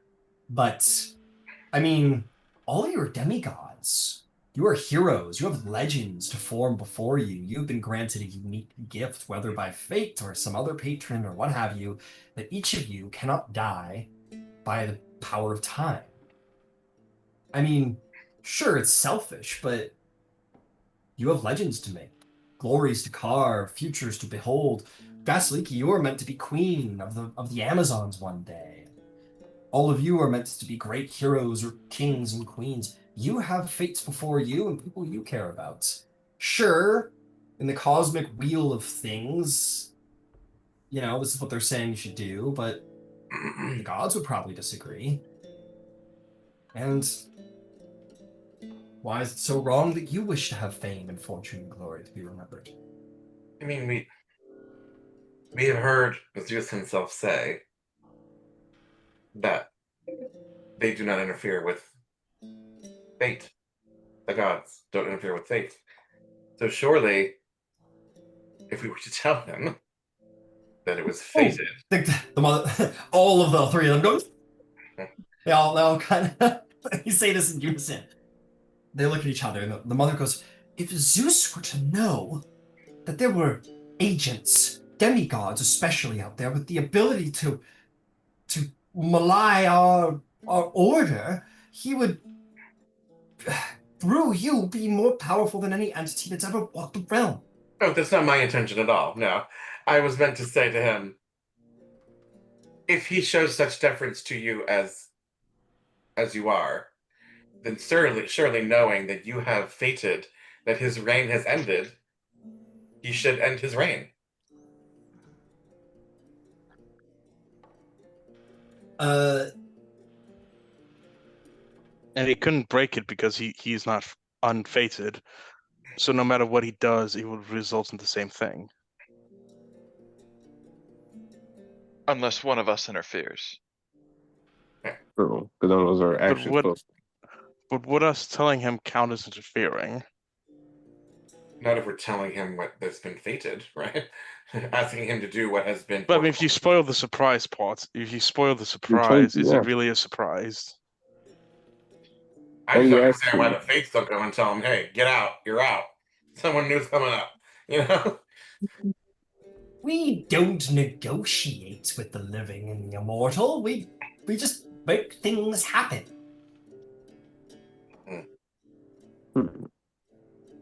We don't negotiate the designs of the world. Gods have come and tried to negotiate with us, but there's no negotiating the arithmetic of order to come.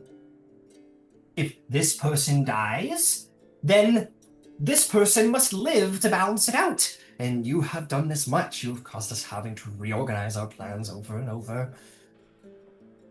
Every person you've killed has required another person who was supposed to die to live, and every good deed you've performed has enforced us to ensure some other evil deed performed somewhere else in the timeline.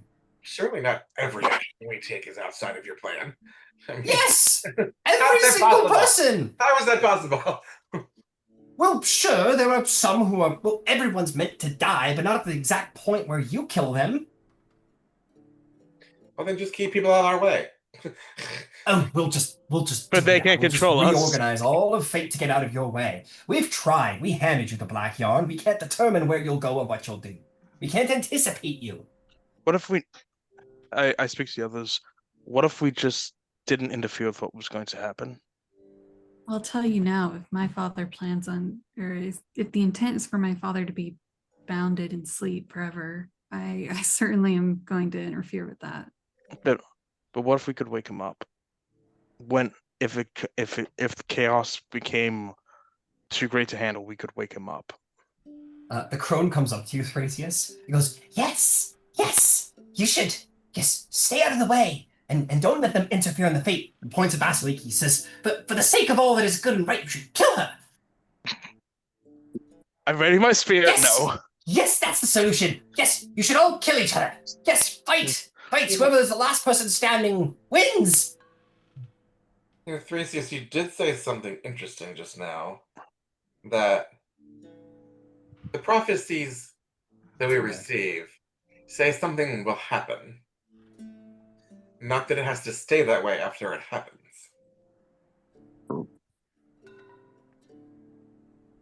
If we and Zeus becomes is anachronistic, but break glass in case of emergency option. Mm-hmm. The prophecy we have says he will be dethroned. It does not mean that the day after that happens, he does not regain his throne. And if he proves to be if the other Olympians prove to be unwieldy, unfit rulers, we could walk to bring Zeus back. The maiden goes, so as I'm almost like scared to get slapped again. It's like, so as I'm understanding it, you all want like Zeus to win, right? Well, if I don't want a cataclysm like what we saw in Athens breakouts. So you want to, so Zeus, you guys are like Well, On board with? yes. I mean, for She me- absolutely wants him to.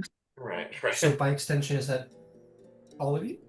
Well, absent the three of you answering the questions, which it seems like you will not answer, and giving us some foresight into what is going to happen without Zeus on the throne, I think we're The better maiden off. and the crone both slap the maiden in unison. Hey. I think we're better off Shh, shh, shh. with the entity that we know.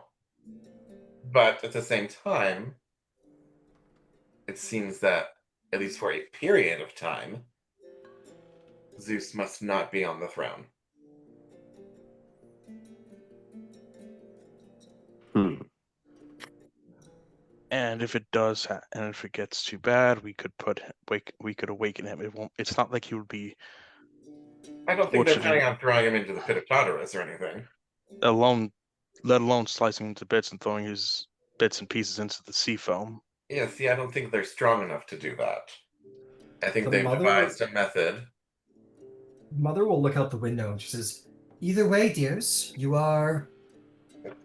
have very little time to decide." And you do notice that the sun is gone, like the sky has gone red. And she says, "Whatever your decision you need to make, you must make it soon." The crow says, "Why did you say that? We could kept them here talking to us, and they wouldn't have befouled our plans. They like to talk." You give away more than you mean to give away, Crown. The crone says, one day, don't like you specifically." Oh, Like your wife's not out of my control. Oh yeah. Just she won't threaten because your wife has a destiny that's important to the Yeah. balance. Anyway, So I'm turning to everyone and say, listen, it seems like this is supposed to happen. It also seems like we've got a way to curry favor with like 8 gods right now by letting it happen or assisting in it happening. But that does not mean that at some point in the future, whether it be near or far, that we do not then help Zeus come back. Because there's going to be craziness up here. They're not going to know their asses from their elbows. So why not stop it now? Why not prevent that chaos to begin with? And what you're talking about is mutiny. Treason, sister. Treason. Thank you. But Yes. but if it is meant to, but Vasaliki, that could be what is meant to happen. Or In the sense maybe we're meant to happen. Maybe there's something. No, we're not bigger. meant to be in here at all. Yeah, you saw the consequence. I mean, of Theseus being removed from history prior to his time. That thing that came through is way more powerful than we are. I'm gonna say those of you who are not as intensely engaged in this discussion are going to be are noticing that the fates have definitely gone quiet, and you see like as they're spinning their fates and like They're really events are spinning into them. unfolding, We're not you looking. do see them like all three of them like looking at this one section where these like glowing lines are intersecting into a knot, and they're like the knots coming to pass, and you get the sense that you are, while talking, fate's passing you by. Aye. Well, Okay. what I intended to say is that I've heard enough, and Vasiliki will take her leave. She's gone. Okay. Wait, I chase after. I think we can all probably leave. We're not going to get any more information out of Bef- these 3 women. The crone says, Before- no, stay and discuss it more. Before one last thing before I'll be the last. Yes, but I ask, stay. Yes, get your friends back too. ask this black thread. Do you have it? Yeah, you have it. Cut it. And he looks. He does. He look in his pocket and finds out he has it like it's stone or something like that. She gives you her scissors. Do it. Do it. Do it. I may need this yet. Do it. No, He'll put it back in his pocket and walk out. no, give me those. She pulls her scissors back. I hate you. I hate all of you. Like I'll kill you. And you guys all 100%. They need like a sitcom right now. the sitcom that exists. Yeah, these guys are my like Three Stooges. Yeah. They're like they're pretty like mystical and cool when like anyone else shows up, and when you guys show up and they don't know what to anticipate, they're all fucked up. It's They're literally all like slapping the shit out of each other. They are the answer to who runs the world. Anyway, the sun has gone down. Vasaliki, you were asked to report on Zeus's sleeping. Some of you were asked to do certain things, and the time is now or never to be involved in what's to come. Was What I? happened? Yeah, Candybus. Well, no, you stay behind and spoke. Candybus, you run after Vasaliki. Vasaliki, you're the first out. Where's people going? I also left. Yeah, I'm behind Candybus. Go ahead first, Vasaliki. I'm gonna head towards Zeus. All As right. will I. Romulus. Oh, okay. Romulus is following you, Vasaliki. So is Candybus. You guys, you can't stop me. And she'll like pick up her pace. Vasaliki, please. If she's going, I'm gonna give. Okay, let them have the moment. Okay. Let them have the moment. I know. I move 10 feet faster than you every round. So I'm gonna I can still definitely say get there like, before you. I don't say anything. I just match her pace. They go faster. okay. I know. I know you love your father. I know that as good as anyone here. But you understand he has always had the power to keep Hera in check. And he chose not to. He's enabled her. This whole time. Don't you think there needs to be some change here?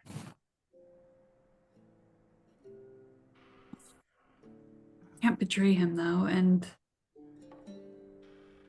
maybe he'll see my way in exchange for this information. I did intend to leverage it. I I mean, what are you understand. intending to tell him? I mean, it doesn't seem like. I mean, we've just Okay, discovered. we've respectfully we've had a lot of discussion towards the end of the session. Okay. I am going to say this: you guys are following. Apparently, the whole crew is following Vasaliki. Vasaliki's like, you guys can't stop me. I'm going to say you guys at this point in your demigod speed and pace and constitution. Hank, I know you gotta let me finish talking. You guys are like, you're near the top. You guys are like passing the throne room. There's like 2 sets of stairs before you've like reached the peak where Zeus's temple lies. If someone wants to do something, not talk, but do something, maybe stop Vasaliki or whatever it is, now's the time. I saw a hand from Throm. I'm gonna hit Throm really quick first, and then yeah, you can hit us. First thing I gotta ask: did I ever pick up my mace from Hephaestus? He's not done it yet. No. Okay.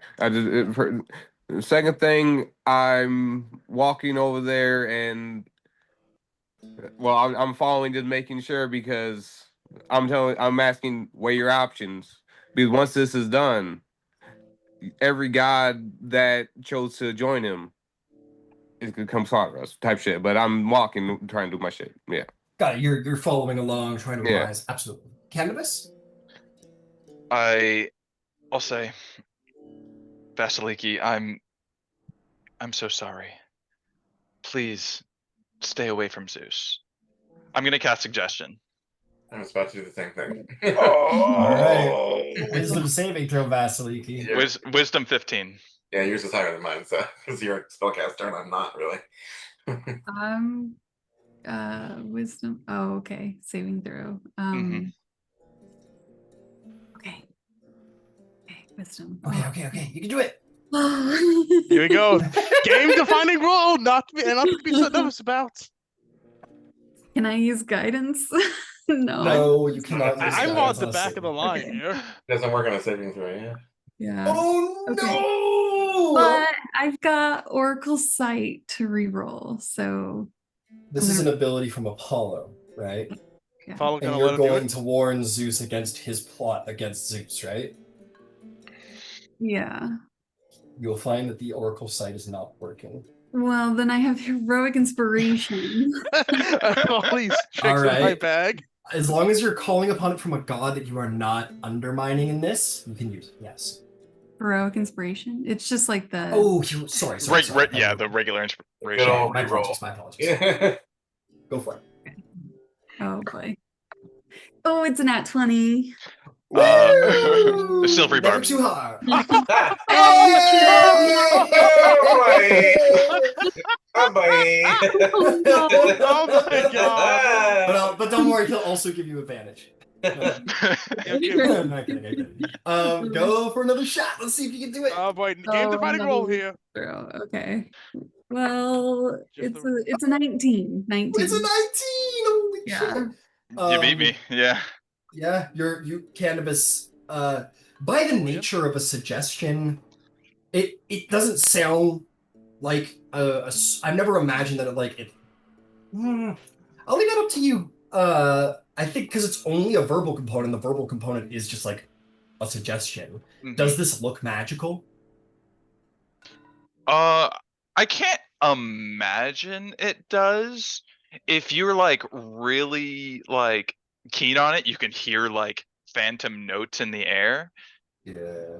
I imagine this almost like Grima Wormtongue and like Thaden's ear, where it doesn't look like magic, but there is an underlying power. So Vasaliki, you're like, nah, fuck you. And then he's like, silvery barbs, and you're like, what does that mean?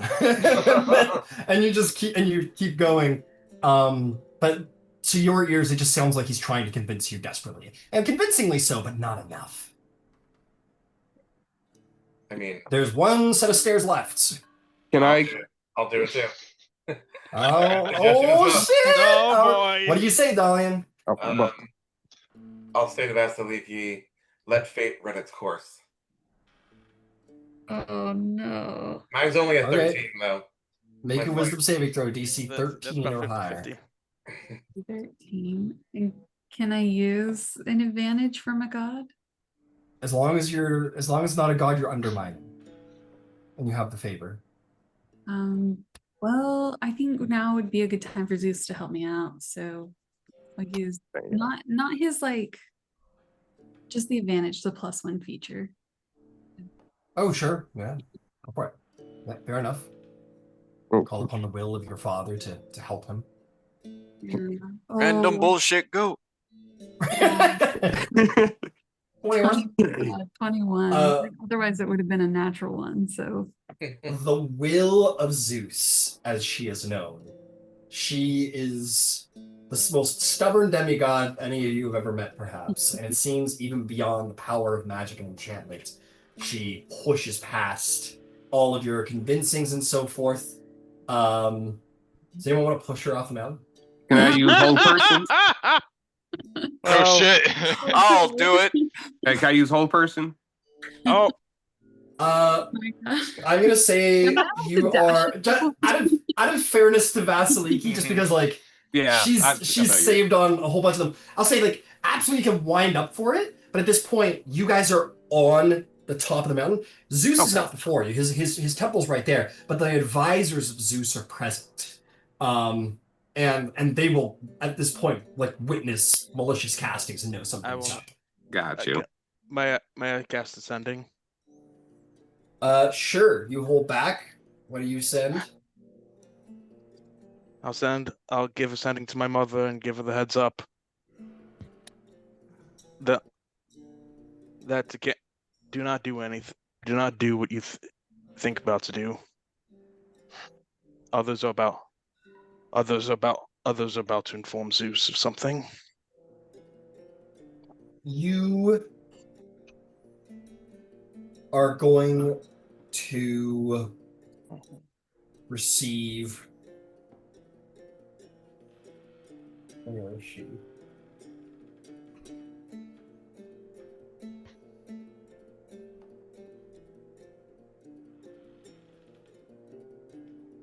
She's going to say it's too late. Things are in motion.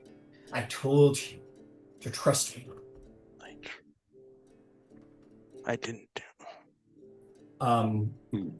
At this point, you push open the doors, Vasaliki.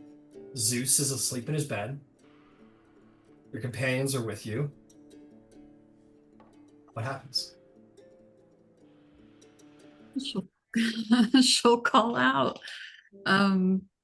Zeus, wake up. It's urgent. He opens his eyes, and at the same time as he like wakes up, it sort of rouses like there's no big deal. The moment you've completed your sending, Thrasius, several gods move past you at breakneck speed. And the hull floods with Poseidon, Apollo, and Athena.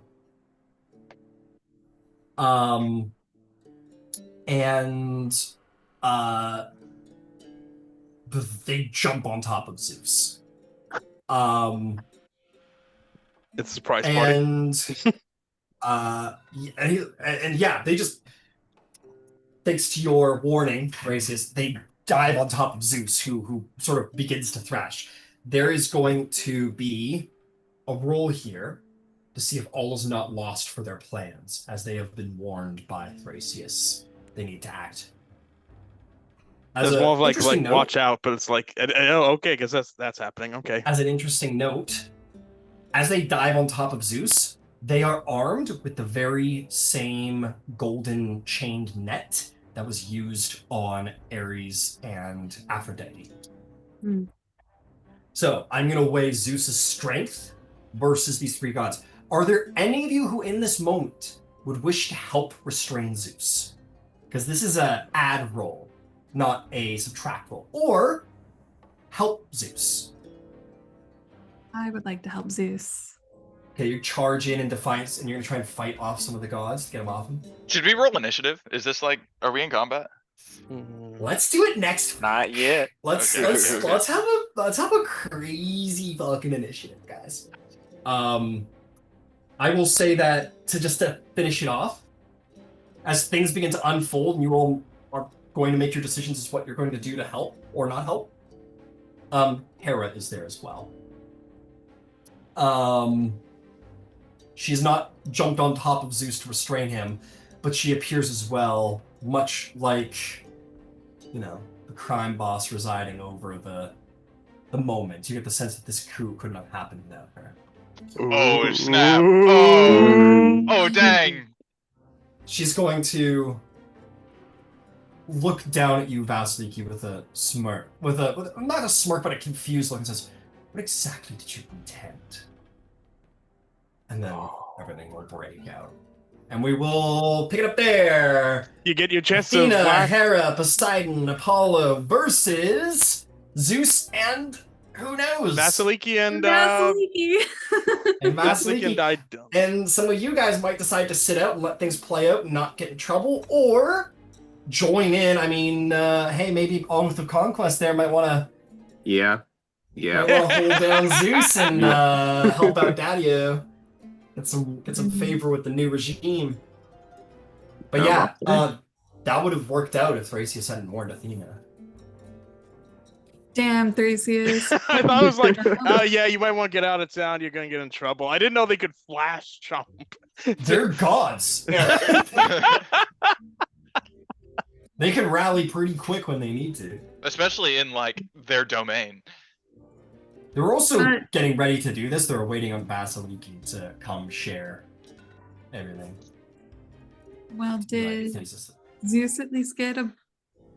I mean, he's awake now, so he doesn't... Zeus will not be in surprise round because you awoke him. Yeah, so if he was completely asleep and they got on top of him, there'd be no chance. But because he has awakened, I'll tell you what. I know it's late, but this might not even be an initiative. If this is just merely about helping, if Zeus breaks out, this could very well become a battle. But do we want to just like do the rolls and see whose strength is whose and all that?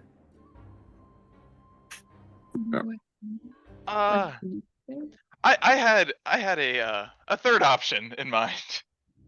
Okay, maybe we should leave this till next week. We'll leave this till next week to see what happens. Yeah.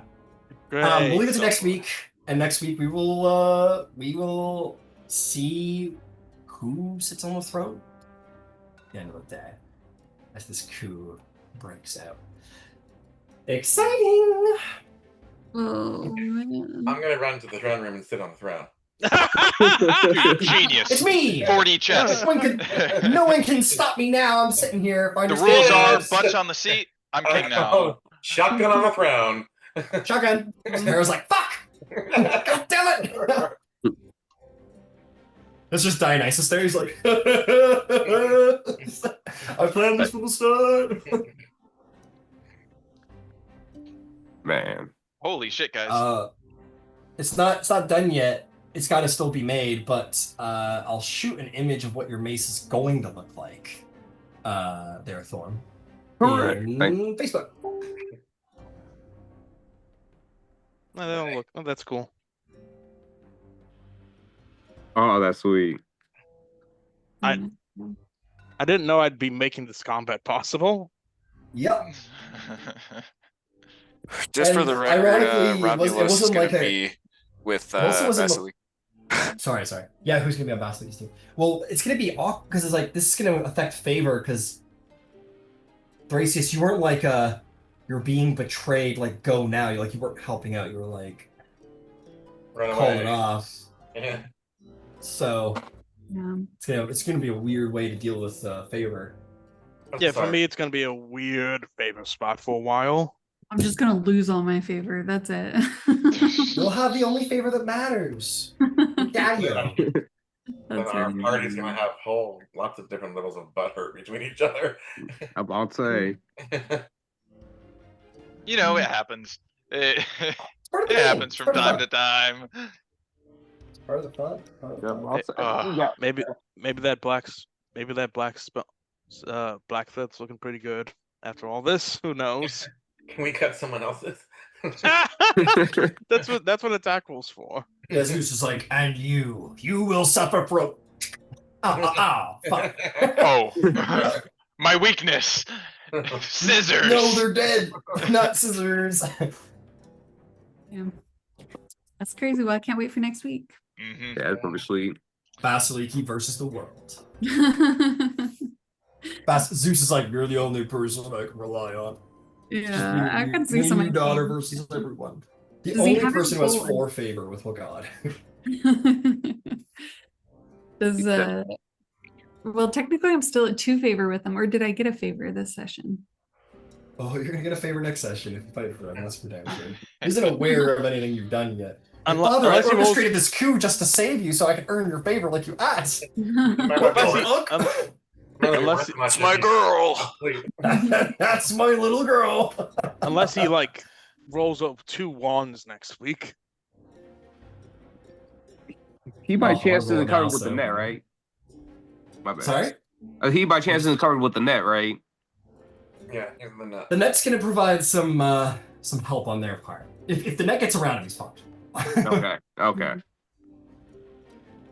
Because well, I'll say this behind, if it's not obvious, behind the screen, Ares and Aphrodite were a test run for the net for one, and were also an excuse to get you all here. Oh shit. Mm-hmm. Oh shit. So Hephaestus is Yeah. in on it too? Yeah. Oh fuck. Anything to get Mama's love after she kicked him off the mountain. I need to make sure he's right. I need my mace. I mean, what? No. Need to cripple Hephaestus's other arm. No. You won't get any more magic items if you do. Well, He's the god of magic items coming your way. That's what he is. Love him or hate him, they give you cool shit. Yeah. Oh, it's supposed to be war.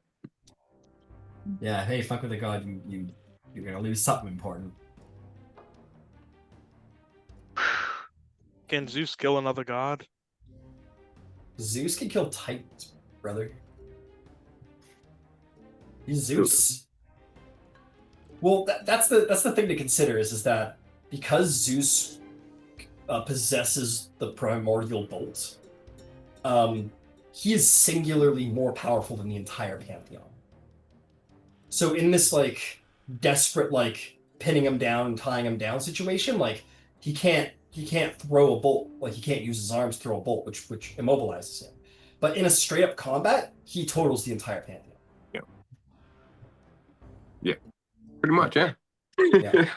You beat the god of. You want to know how he beat the god of time? He struck him once so hard that it wouldn't matter if you rewind time because he got fucked up so hard. It's like you're.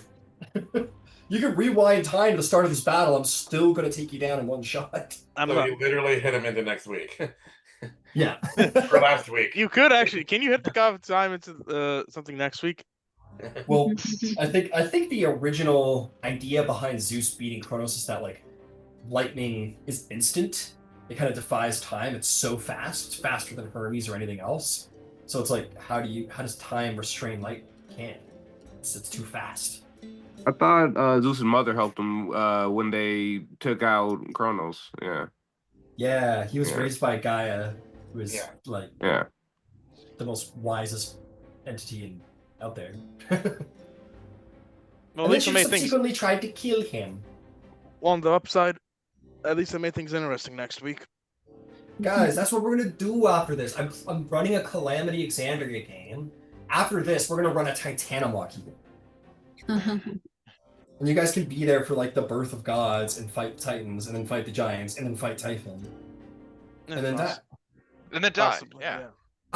And And then we all kill ourselves. I will say I'm kind of hoping like we don't have to keep making decisions that pull the group apart and everything because I feel like in the long run that's no. Well, the only thing to be said there is that above the table, the idea is that this is a group storytelling game. At the end of the day, whatever conflicts may arise in game, like all of your characters like gotta get along and prioritize like the group as a whole. Like if you're planning on your character being like that was too far and a major betrayal, that character can become an NPC and become a bad guy, but it's not a character you can. Yeah. So that's the only deal and requirement of being a PC is you've got to prioritize the party. Even if you disagree, you got to come around eventually, or you got to not be a part of the party, and then bring in a new character. Yeah, but it's like here's the thing. It's like I have sending.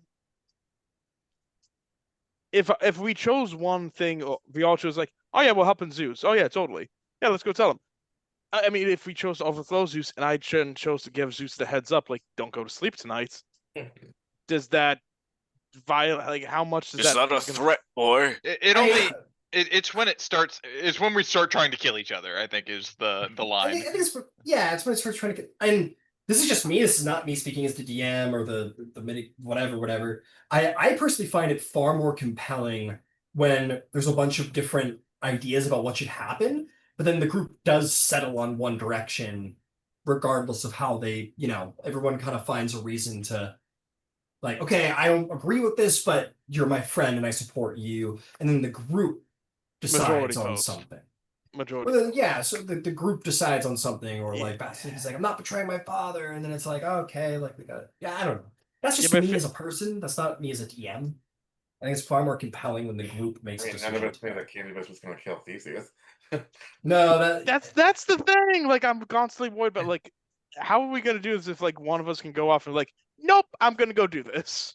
And that's the thing is like, we all gotta be open and communicate and talk and like, where's too far? Like, if the whole party makes a cumulative decision, like if 5 out of 6 people say like this is what we should do, and that 6th person goes and like fucks up the rest of the group's plan, like, come on, what are we doing? Like, come on, man. So there's that. But then there's other, you gotta know how to do it too. You gotta do it right. Like I think what Candybus did was like very story compelling. It was a very interesting twist. And it led to what I thought was an important unifying adventure for the party. So I don't know. You gotta know how to play it, but I think you gotta prioritize the party over it. Well, he also bore the consequence of losing all of his memories because we had to go to the underworld to fix something that he didn't know he had done. Yeah. Yeah. Well, that was intentional because I don't know, like it I don't know. It helped. I think it helped keep things interesting, but also let Candybus be a part of the group, and it didn't feel like a cheap buyout either. Like like It Taylor happened were- genuinely. I rolled Yeah. bad. Yeah. Yeah. And you accepted the deal with Hecate as well to forget Mhm. that you had actually assassinated him. But like, it didn't feel cheap to me. Like you were playing into it really well and the guilt and everything. And Yeah, the way that you're constantly uncomfortable and you are. I think it's really great good. because Yeah. that's the one thing that the River Lethe didn't take because I didn't have it. it's true. Hecate's got that over me, and she. Yeah. I- She slipped in there and kind of took something from you that you're already gonna have taken from you, which is devious. You can't write it like that. Just ended up happening. Yeah, I'm like, man, I feel like Thrasius just really doesn't hate this like house divided bullshit. There's just got to get used to it, man. Because like, as much as you got to prioritize the party over everything, this infighting is like perfect because that's demigods, man. That's like demigods in mythology. That's Like the gods. Like we're watching Yeah. it right now. gods. Maybe. Like, yeah, the like splintering and disagreeing and maybe pulling one on over each other. I mean, that's what the gods are, and that's in all of your blood. I feel like there's no way this campaign's not gonna end without like some kind of Olympian civil war. Oh, it's happening, baby. Yeah, I'm about It's to say. happening. We're looking at it. Well, what holds the Olympians together? the fear of execution by lightning bolt. Yeah. And that's the same thing that's going to hold this party together. The fear of either execution by lightning bolt or tearing the world apart by making crazy decisions. Yeah, I mean, I think if Zeus is removed, there's going to be chaos on Olympus. Not the kind of chaos that comes from circumventing fate, but the kind that comes from removing a long-standing ruler with no thought onto who is going to take the throne I mean, afterwards. it sounds like it's Hera. If It sounds like she's kind of. Can she handle the lightning bolts? No, nobody can but Zeus. It's his. He can't be taken from him. But she Well, can good marry thing- you to anyone. Well, Yeah, good- so the thing is, yeah, Hera thinks that she's going to take the throne, but I can guarantee you that none of the other gods are as fearful of her as they are of Zeus in any way. So, like, yeah, sure, let her put this together, let her be the one taking the risk, and then we'll just get rid of her too. Well, that's what creates the like of those who are performing the coup that creates the instability is like Zeus ruled. He made good decisions. Like he made fucked up decisions and he didn't put the reins on Hera too intensely as he should have. He wasn't a perfect ruler by any means, but he made decisions that kept things in the universe in balance and acceptable. And he also kept the Olympians in check because he's judge, jury, and executor if they don't fall in line. Problem is now is that Hera doesn't have the muscle to back it up. Poseidon is tough, but it's not like a bunch of Olympians couldn't team up and take him down. Let's see. If we're going by, well, that old stuff they used to talk about Greek mythology, after when they actually did pull the Saku off, Zeus had that wonderful friend behind him. Don't spoil. Don't, Oh, gotcha. don't spoil the myth. Well, we'll check it out next week. It's gonna happen next week for sure. It's gonna be great. Yeah, I feel like Hera, Athena and I are gonna have a very long conversation. Maybe we should get rid of all the gods. Maybe that's the answer. What was that, Brian? She's gonna be like, "What the fuck? I told you not to tell anybody. I told you not to Like they fuck with my figured plans." out themselves. What do you want me to do? You look, I was able to do this for you. What were you doing? They go right over those things. What the fuck? Yeah, like literally every god we met with like alluded to it. Like, literally, everyone was okay with it. I thought they generally did a pretty good job persuading you guys, though. Like, Yeah, but like Yeah. here's the problem. Vasiliki's his daughter. well, even Apollo got Apollo had Vasaliki until all of you fucked it up. How did we fuck it up? By bringing logic into it and telling her about the right thing to do and all that. And I the had whole her. I was surprised. I was like, oh, I didn't think I was gonna get Vasaliki, but Apollo got her. I feel like, yeah, I feel like the lurker on the doorstep or the dark or whatever its name is, kind of played an influence on Thrasius's decisions ultimately. The Lord Prime Special. Honestly, like you guys patched that up. Like Athens is doing fine now. So like, I mean, you've seen cause and effect at this point. If we Yeah. defy fate, even a big moment of fate, yeah, sure, some weird eyeball dudes are gonna be floating around, but as long as you know, do what you do best, it's all good. I'm gonna be working with Apollo. Maybe I'm not sure because all this is gonna be fun. Yeah, I'm excited to see how it's gonna be fun. It's gonna be fun. No. I Damn, think. I admit I don't know if it's gonna be like a combat with the gods because Well, It's gonna be like a one big ability check. I know what I'm gonna do. I'm gonna send you a message, Ryan, of what Yeah. my plan is. yeah, it might because I will say this canonically, the gods are not like on a different unbeatable power scale than demigods. It's not how it's been presented in the lore.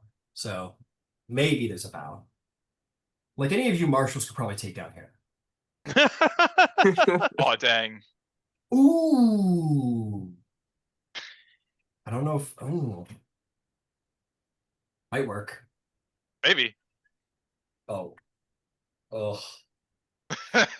Oh, it's too juicy, but Right. oh. Thrasius is just kind of looking at, after all this, Thrasius is thinking I about gotta consider that. I gotta consider that. So I just don't Thrasius. want to take people's agency. Yeah. Like Thrasius is kind of like rethinking that black thread. Like, I really want to be a part of all this bullshit. I got my legend locked in. Like, Well, remember what I said at the start of the game when everybody made their characters is like make a glory hand, make a demigod, make a flawed, because that's Greek mythology. Make sure there's a what's the term? hubris. No, the special thing they have for like the flaw that'll be your downfall kind of thing, like Fatal flaw.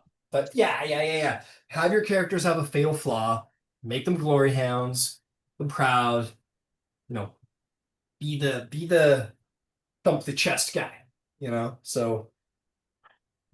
So like yeah, like in a chivalric knight thing, if the fates were like, in order to save like the future, you must spend your own lives. And then as the good heroes that you are, you'd be like, for I will do this for Greece and her people and her children and all her children to come. And then you go on to the afterlife and live out your days in paradise knowing that you're the unsung hero to save the land. Like, sure, that works in, that's the mentality and that works in a normal D&D game. But here, I implore you to be like, but like, I got money, I got glory to get, I got a legend to make. Like, I want to be remembered.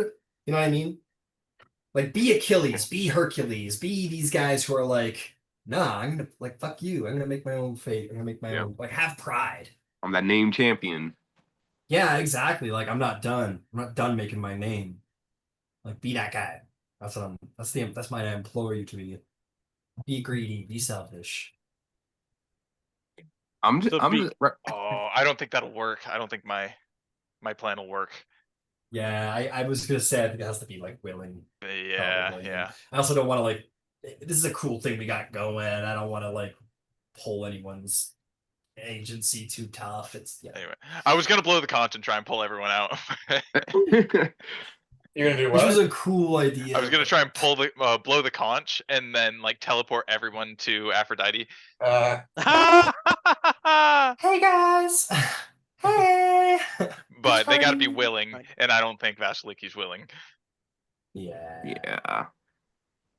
You ever see that I don't one know meme where if the guy goes anyone's like willing. this, and he just like vanishes? Yeah, That's Candybus. Yeah, I've just been thinking about stuff. I'll text you later, Ryan, about something. But like, this is making me Sure. bonded about the type of campaign this is, and I'm thinking about some stuff. Cool. Yeah. Hey, it's not to say that anyone is playing like the wrong character. They're doing it wrong. Like Thrasius is,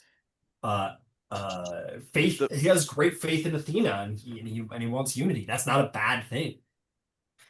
That's not like an anti-demigod thing. But also, don't be scared to be proud. Yeah, no, but I know.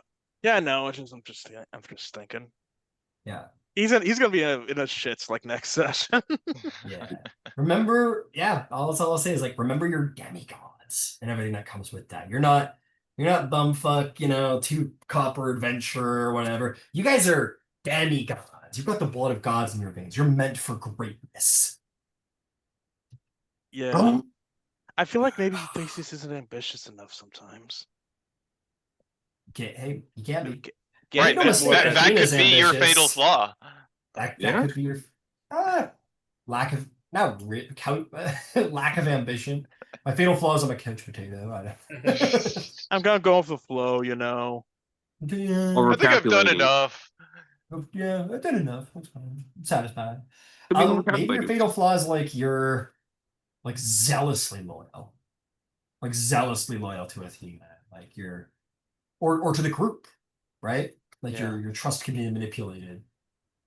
Yeah, I'm just gonna have to try to reconcile like to the idea of unity, even though this is a hopelessly ununified place that is Well, Olympia.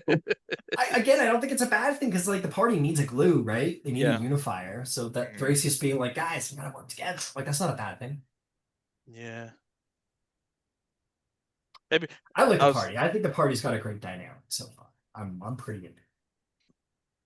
yeah, I feel the only thing it's gonna be suck next week because either way, I've kind of like I'm on either side of like I have enough dirt on either side that I'm not gonna make it out okay.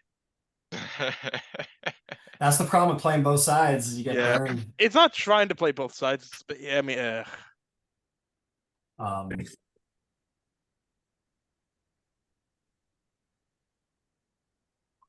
Yeah.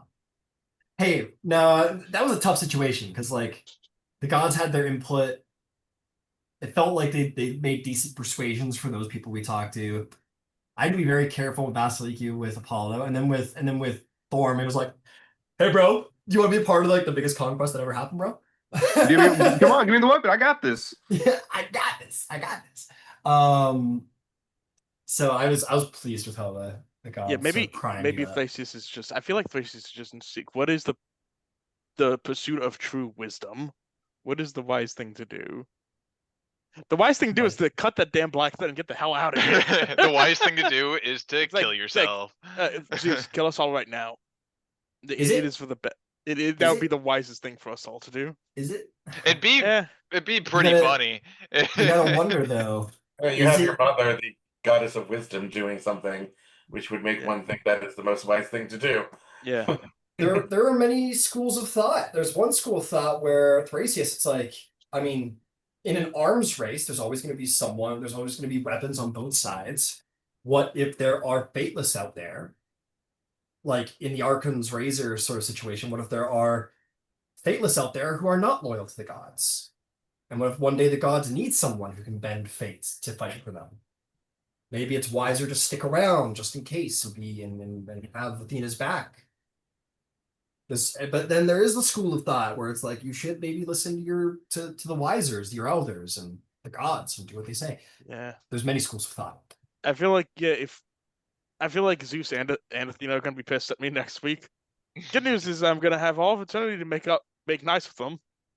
Well, hey, this is ancient Greece, man. Actions speak far louder than words. If you help out Zeus or if you help out Athena, depending on who you help out, that will put things in the right direction. Or I just do nothing.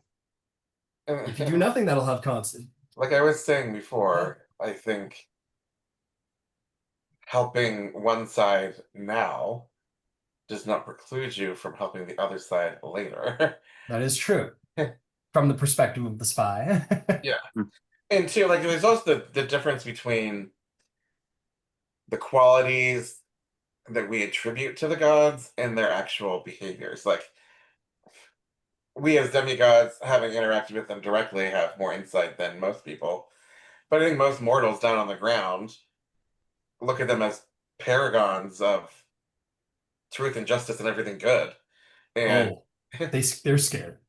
right, they assume that as the goddess of wisdom, Athena is doing only the things that are the most wise. Yeah. And that they attribute whatever she has done or is attributed to her as having been done by her to be the wisest thing. Yeah. Even though we know that, well, she's not a person per se, she has motives and she has hatreds for people and she has things that she wants to achieve that don't necessarily, from a mortal's perspective, jibe with what you think she would be doing. So you wouldn't think that she would ever overthrow Zeus, because how is that wise? Yeah. How is it, Dolion? How is it wise? I wonder. But yeah, What's the goddess of wisdom doing trying to overthrow Zeus? I'm gonna do what I was told to do and just let it happen. Yeah. Face Yeah, is I can't Yeah. wait for there to be in the middle of the fight and Dionysus. It's just like, dude, I'm so proud of you. Yeah, and then like a year, 2 years, 3 years from now, in gameplay time, whenever you're like, all right, I guess it's time to go get Zeus back. Because Yeah. things have gone to shit. It didn't work out that well, man. Yeah. Yeah, Let's go crack him up. time Some to of wake them. him up. Exactly. I'm All not. right, guys, I'm gonna head out. The big Yeah. adrenaline shot to the chest. Yeah, I'm not sure what I'm gonna do next week. I have time to figure it out at least. Bye. You had me going Yeah. for a second with the scissors. I thought, just for a second, I thought you were gonna kill yourself. Who knows? Might happen next week. Green goes black. All right, see It's ya. like, well, here's what happened when I cut the scissors.